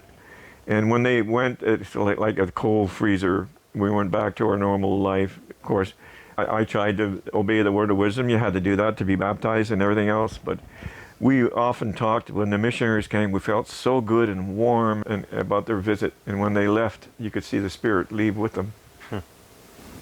So Narda knew that it was true, and she didn't have the strong testimony that I had. Maybe it was building on mine and depending on mine, and so we both were baptized the same day. Yeah, sort of riding on his coattails type of thing. Yeah. So that's a pretty powerful story. Most powerful in my life, other than seeing my children born and marrying my wife, yeah. Okay, so we're picking up after that amazing story about how you joined the church and your experience there. So how has your faith influenced your decisions and shaped your character? It's been a major factor, I think, in shaping my character. I've become, the gospel is all built around making a person a better person than they were yesterday. And so that's been a huge factor in my life to help mellow me out. I'm not perfect by any means. I still have a lot of issues that I could be doing better on, but I've become better since I joined the church. I mean, yeah, living the word of wisdom has given me good health. Mm-hmm. Following the, no tea, no coffee, no alcohol, no drugs, no smoking. Certainly that made a big difference for me, and that was part of why I stopped doing those things, because I became a member. So my health today is better than it was before I joined the church. So joining the church has been a huge factor, and the spiritual value of relying on a creator, God, that really knows me more than I know myself is a great thing to rest on and to know and to be able to converse with him in prayer. And realize that because I'm not perfect, I know, for instance, that Jesus Christ is the person that died on my behalf so that I can be able to make it into the presence of Heavenly Father with being imperfect. But I have to try to be as perfect as I can. That's what I'm commanded to do. And I fall short of that a lot of times. Don't we all? So you already described a little bit earlier about how your faith helps you through difficult times. Do you want to add anything to that? Yeah, I kind of covered that earlier, Phil. Yeah, that's okay. Difficult times. So, I just automatically, difficult times turn to prayer. That's where I go. And then I leave it in God's hands for tomorrow to be a sunnier day than it was today, and kind of give me a way that I can get out of the difficult times and carry on with my life again. And, it seems that difficult times are there for a good reason, and that Heavenly Father does not take away those difficult times from us. They're teaching moments. They're ways that we refine ourselves and become better people. So I think it's important that we all have challenges. Everyone has a different challenge, I think, in life. Some are tailor-made to me, and some are tailor-made different to you. Yours might be, someone else's might be a physical challenge in life. Other ones might be a mental challenge, a financial challenge. All these things that we work our way through with Heavenly Father's help and patience and hope that there's a brighter day ahead are really important. It builds our character. We become better people through that all. Yeah, and we're able to help each other through those hard times as well. Yeah, helping each other is good. You have to kind of allow other people to help you from time to time. You don't feel like you're all alone in the world. Yeah. And, the angels are sent from Heavenly Father down to earth to help you. And most of those angels are other people walking, with a physical body. Mm-hmm. And He gives them inspiration to be able to see that you're hurting and you need help. And those are like angels. The other people are, that's the way God gets His work done on the earth, is through other people. Yeah. Who are sensitive. So you and Mom decided to serve a mission in your retirement. Yeah. Can you tell me about how you arrived at that decision and what that was like? Okay. So we watch General Conference twice a year. They comes up, in the spring and in the fall. And so as we watch all these conferences, we listen to various speakers, apostles and other members, high members of the church talking from Salt Lake City. And the whole weekend is filled obviously with there's a Saturday and Sunday, and there's like 6 hours of really good talks and hymns and inspiring stuff to listen to. So I remember once I had a meeting with a bishop of mine, and he said, "You guys ever think about going on a mission?" And I kind of said, "Yeah, we sort of are thinking maybe down the road." And it was at one of these, it was much later than that, maybe a year later than that even, where we were sitting and listening to one of these conferences, and one of the speakers was saying, "We are in need of senior couples on missions. Senior couples has a very special spirit about them, and a deeper knowledge of the gospel, and more maturity that they can share with people, all over the world." And so we're asking, there's a great need now for missionaries, senior missionaries, if you can possibly work it out financially, or if you're physically able to, offer yourselves up to go on a mission. You can decide that there are options. You can go for different lengths of a mission and different places. Sometimes for younger missionaries, they could be going anywhere in the world, but seniors, have a voice and to ask to be sent to a particular area. So I felt very touched during that meeting. I felt that he was talking directly to me, although it was a talk given to the general audience. I was sitting in my living room at home listening to this talk, and when the talk was over, I just felt it was like a personal witness to me that it's time. And so I looked over at Narda when that conference was over, and I said, "Guess what? We're going on a mission." I do a lot of guess what. This is where we're going to live. But that was a guess what. We're going on a mission. And she was totally surprised by my reaction. And I said, "It'll be fun. It'll be good. It'll be a good experience for us." And how long do we want to go? And so we checked all that out. And we decided that a year and a half, an 18-month mission would be a good mission to go to. And so there was a bit of a debate where we should go and where we would finally be placed in Arizona. We had mentioned that we owned some property in Arizona, a trailer that we're in now, and maybe we could work out of that. And so, when we finally got called, it was in this area that we were able to live in a trailer that we have been coming at snowbirds for the winters, but now for 18 months. So we never experienced a Arizona summer till we had our mission here. Mm-hmm. Boy, it was hot. Mm-hmm.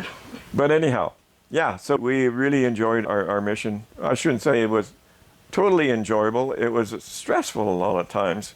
It wasn't, I wouldn't say it was an easy mission.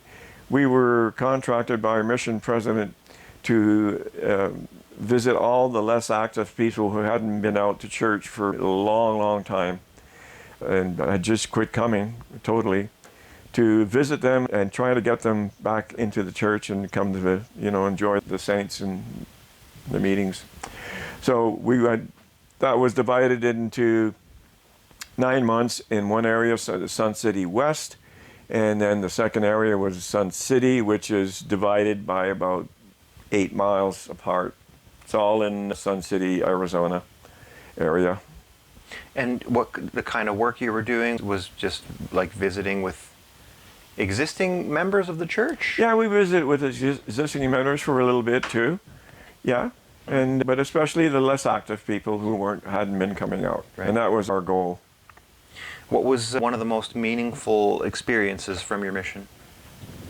Most meaningful, there's several. The most, we met a couple who were, only the husband was listed as less active, hadn't been out for a while. When we visited them, we found out that the wife, wasn't part of the member of the church at all. He hadn't been out of church for maybe 15, 20 years, totally separated.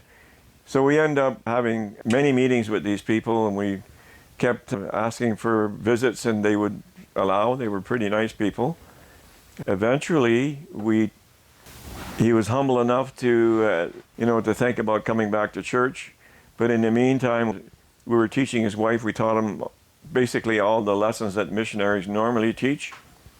But we, as senior missionaries, were not allowed to have the final baptismal interview. And so the young missionaries that were in the area did that. And so we got her to the point that she was really believing and thinking of being baptized. He wanted then to return with her. And we explained about going to a temple and being sealed. He had a sealing with his wife that was had to be canceled, the original sealing, because they had separated long ago. Mm-hmm. And so they eventually went to the temple. We went with them. It was awesome. Nice. The other thing is that there was a temple, the Arizona Phoenix Temple was being constructed here during the time of our mission. We were able to act as tour guides for that. It was really awesome. We also became part of the Saturday night celebration, I guess is what you call it, where there's singing and dancing and everything in Arizona. And President Monson was attended as the presiding, he was president of the church. Mm. And so we were part of that gathering as well on the Saturday night. Yeah. And yeah, that was really special. Cool. Are we all mic'd up? We are ready live. To go? Ready to fly. Where in the heck did we leave off? We were talking about the most meaningful experiences from your mission, which you just finished talking about. But I wanted to follow up with that with what did you learn about yourself and about your relationship with Mom while you were serving together as missionaries? Relationship with Mom. It was good to have a partner that could tell you that it's not you they're rejecting, it's the Savior.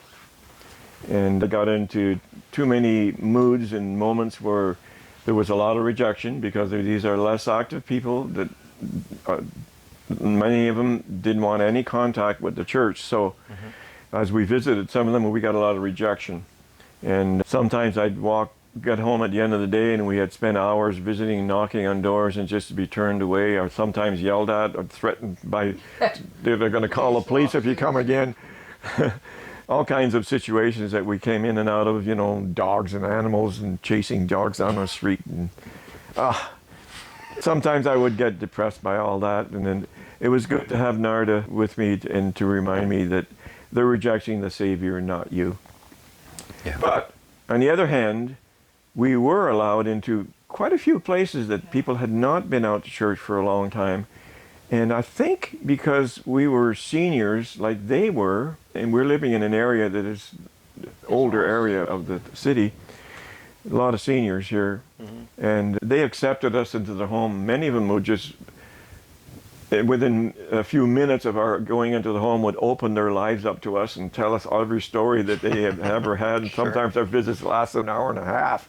It was great to have those visits. Yeah. Of course, we'd always ended by asking them, we'd really like to see you out with the church on Sunday and mixing and mingling with the saints. And we leave that was our goal, to leave that message with them. And we couldn't force anybody, but there were quite a few people that did show up and change their minds. And that really heartened, that's what we were there for, is to bring them back into the gospel and into activity again. Yeah, I guess you made a lot of friends doing this work as well. We made some friends that we still have in contact with today. Certainly the couple where his wife joined the church and he became active again, they're both active right now. They have callings in the church. They've been to the temple. They've been sealed. In fact, we meet them once a year because they moved away to a little bit south end of Arizona here. Once a year we get together and we had to share a meal in a restaurant and catch up on things. Nice. Yeah. And there's other people that have moved away to different states. There's one fella, I call him Dr. Patton because he just looked like a doctor to me. So I kept calling him Dr. Patton. He had these glasses and the bald head and he just looked like a doctor. He ended up moving to California and we're online with him quite often and I still call him Dr. Patton. Nice. But he became active again. So yeah, there were a lot of good stories. Cool. Okay, so changing gears a little bit. We're just going to kind of look at like some reflections on your life. Not that your life is over. You still have many years ahead of you. Who knows? But at this point, looking back on your life, what moments fill you with the most pride? Like what are you, like proud moments of your life? Proud moments of my life. Okay, well, there's one moment before I retired, working in my last job for Ontario Power Generation. It used to be called Ontario Hydro. I was involved with a huge project of going from one CAD system to another CAD system.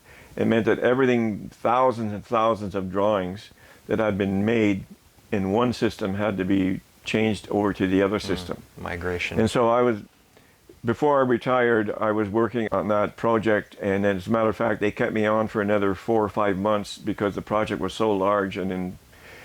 So because I was working on that major project, I ended up getting an award that I always relished and liked to have. It was a rare award given to Ontario Hydro, or Ontario Power Generation workers. It's called the CNO Award. And I have this award back home in Canada sitting on a shelf somewhere. But it's an award given to few people that work for it and people that have made a really big difference in the station that they were working at, I was working at Darlington. What does CNO stand for? A Chief Nuclear Officer Award, Okay. CNO. Cool. Yeah, so that was the guy's title, and he was giving out these awards to some people that really showed, did a good job. Cool. So that's one of the things that certainly my pride and joy, the rest of it is with my family, obviously, a good little wife that I love, and I call her my cutie. She likes that, and she is cutie. I'm proud of my sons. They've all turned out to be good men. They have good jobs and they have good hearts. And to me, that's a win-win situation. There's nobody that spent time in jail or become evil people. They're all good people. So that's something I'm really proud about. I guess if you want to use the word pride. Sure. Yeah. What would you say are the core values that have guided your life? Core values. Something that is free is probably not good for you. You need to put in an effort to get things in life because when you put in the effort, then it's not just an inheritance or something that everyone else has worked hard to get and then it plopped on top of you and you're just lucky to win it. And it's not like winning a lottery ticket. I don't think that's, first of all, I don't gamble. So, yeah, I think hard work gives good results. And to me, the core thought of living a life that way, and you just feel better about yourself because you earned it. You earned it. Yeah, I don't believe in people getting things that they don't earn. Yeah, makes sense. How has your perspective on life changed with age and experience? Perspective on life. I think, well, like I was saying earlier, I just try to be better than I was yesterday. I think I've mellowed out in a lot of areas, but I still have areas to work on. Perspective of life. If you don't have an eternal component in your life that you're hoping for and that you can get by studying the scriptures and the gospel, then you've missed your mark in life. If you have an opportunity to hear the gospel, take it. To me, you've missed your really calling in life if you haven't done that. If you haven't given the Lord a chance in His Spirit to let you know that there are greater things after death than just your body rotting, in the grave. Greater things in life too, then, I guess. If just thinking through that, like if you believe in that there's things after this life, it makes you live life a little differently. Yeah. In retirement, it was a great thing. It's one of the things I look forward to. You can do what you want, when you want, where you want, if you've planned for it. Mm-hmm. If you've planned for it, and that's really important. Because if you don't plan for something like that, buddy, it's not going to happen. Mm-hmm. You're not going to have the money. You're not going to have the health. You don't take care of yourself. There's all this planning that has to happen. And so, you can't just go on living a life of leisure or spending all your money on things that you don't absolutely need. You got to plan ahead. Yeah. What's something that you struggled with in life that ended up making you stronger? Well, I struggled through school. If I think about it that way, I had decent marks, but they weren't the top of the class, but they were good marks. Yeah. And it was a struggle. And I find that people can give up too soon on their struggles in life. And so having an education, it could mean that too. If you're trying to work out and become, solve that math problem that's going to show up on the exam later on, and you're just not getting it, and you're just almost ready to give up, you're probably, if you're looking at a mountain, you're probably at the very 99th percentile of getting that. All you need to do is keep going a little bit longer, just a little bit longer, and things are going to click. And when they click, you feel so much better, and you're ready for the exam, and you're ready to go. Yeah. So don't give up too soon. Just keep going at it. You never know. Sometimes you don't know if you're halfway across, swimming across that river, and you just want to give up and go back, or you're just got another 10% left to get to the other shore. So keep going. Yeah. Yeah. What do you believe is the key to a strong and lasting marriage? Forgiveness. Patience. Respect. Yeah. Probably the number one on that page is forgiveness. Because we all have fault and we all want to go in different directions sometimes, and there's a power struggle, so we need to be flexible. We need to be flexible for someone else's desires and wants, and ask for input. It's got to be a 50-50 thing. It can't be, I do all the decisions and you just do what I say. No, it's walking hand in hand and considering other people's feelings and desires. Okay. What's something that younger generations might not fully understand about life, work, or family? I think that family is directed of God, that we're put on this earth to have children and raise them to know where they came from, why they're here, and where they're going on the earth. And so that's, I think, really important, that we leave that mark with our posterity. And I would do that. I'm glad to do that right here. I hope you're listening down the road. So family life is ordained of God. And yeah, if you get married and you have no children because you can't have children, that's a different thing. But there's adoption available. But if you can't have children, God's desire is to populate the earth so that all spirits can have a chance to have a body and go down the same path that you are on right now. Okay. A little bit of just for fun questions then. This one's hard though. Oh. How would you describe yourself in 3 words?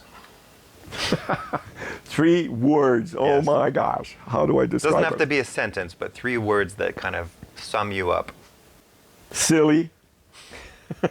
Accurate, yes. Oh boy, 3 words. Silly. I'm trying to think of the word. Being true to your wife. There's another word for it that Faithful? doesn't come to me right now. Pardon? Faithful, yes. Faithful would be it. Yeah, I describe myself as being faithful. What's the other word I can come up with? That also means full of faith. So that's a bonus meaning. No, but faithful to your spouse. Yeah. Oh my gosh. Religious? Okay. I don't know. Yeah. What's a funny or embarrassing story from your past that still makes you laugh? Before we joined the church, we would go out to dances and parties, and with Rolly and Clarence. We were still living in Brampton on that 4th floor, and we go out to parties, and one was a Halloween party, and it was just a bunch of adults going to a party that had, you know, music, and we went dancing, and so everyone was dressed with various outfits for Halloween. And that Halloween, for some reason, I didn't know what I was going to wear, didn't find an outfit around, but at the time, Narda had wigs, and she was wearing wigs from time to time. I decided it would be a smart idea to dress up as a woman, although I'm obviously not a woman. And so I put on high heels, you know, or shoes, and then the nylons, and I made some bumps up here. And I put a wig on, I put makeup on, a couple of earrings, yeah, maybe some baubles on the wrists, and I went out to the dance. Mini skirt. And then I was at the dance, and a lot of people were looking at me in my outfit. A few good comments, but there was one guy, he never took his eyes off of me during the whole night. I was dancing, he was watching me. I went back to the table, I went to get some drinks. He had his eye on me all night. He had thoughts that maybe I was, you know, swinging both sides, so to speak. Cross-dressing. So that was like an embarrassing moment a little bit. There were a lot of pictures. I had a few pictures taken of me before we left the dance or after. They're hanging around the thing for laughs. Nice. What's something about you that most people don't know? Oh, that most people don't know. Oh my gosh. Well, I like to stay up late and sleep in the morning, especially now that I'm retired. And when I left work, you know, not having to get up at 5 or 6 in the morning and, you know, working every day. And I, you know, had to be in bed by at least 11 because I'd start over again the next day. Now, yeah, I like to sleep in late, and some people just never transition to that. But I swore when I left work and I was retirement that I was going to live the lifestyle I wanted to live.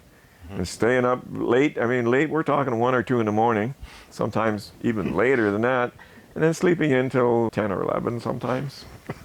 Maybe most people don't know that. Dang, sounds like the life. Like Riley, yeah. If you could have dinner with any person from history, who would it be and what would you ask them? Oh my goodness. Wow, who would it be?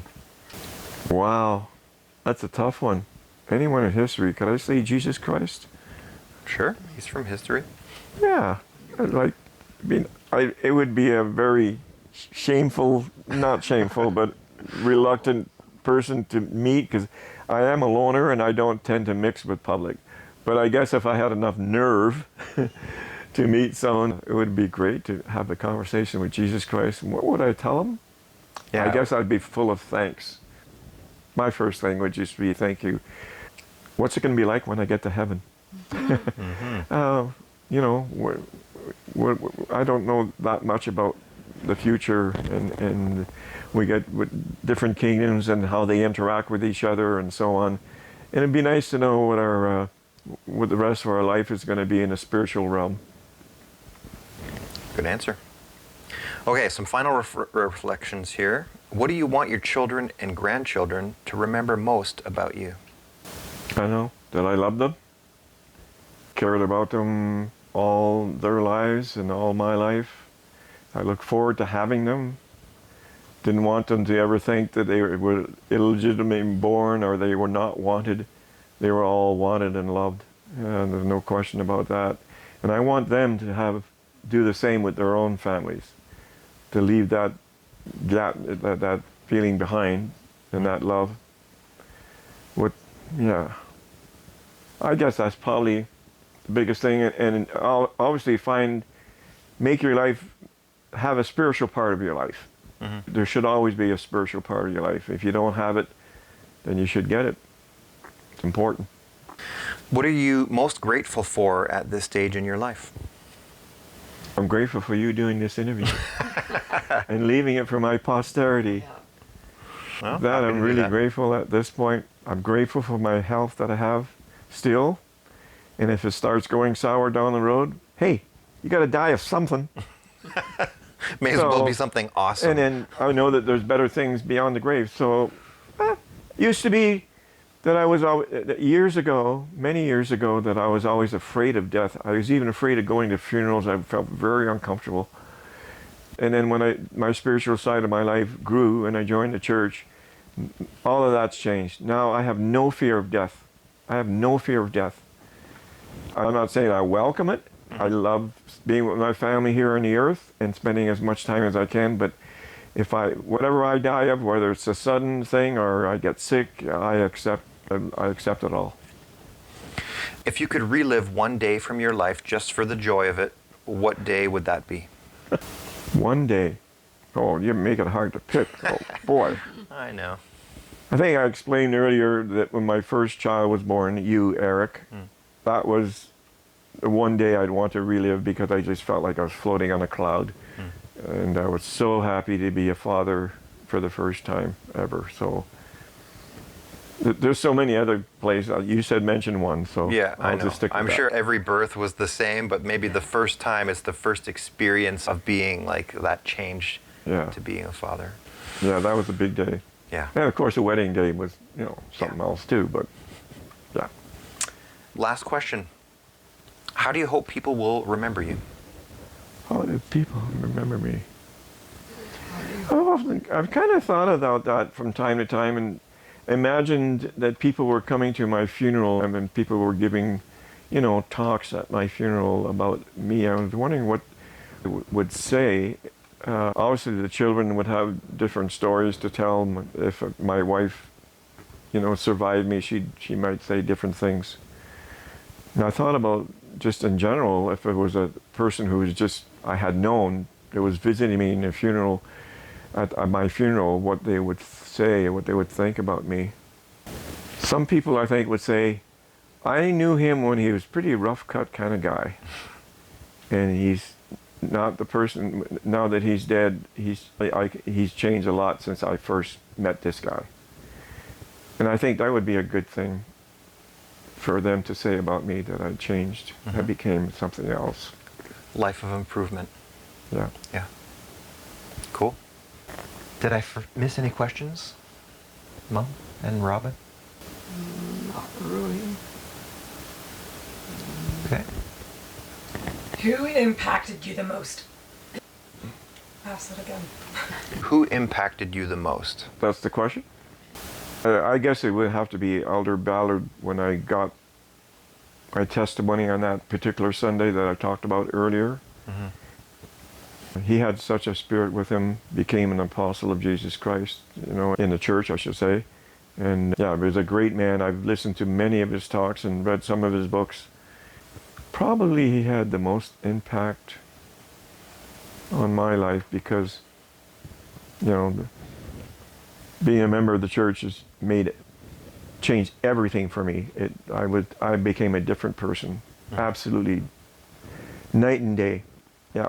So he was given that talk. I felt the spirit, and that's when I got my testimony.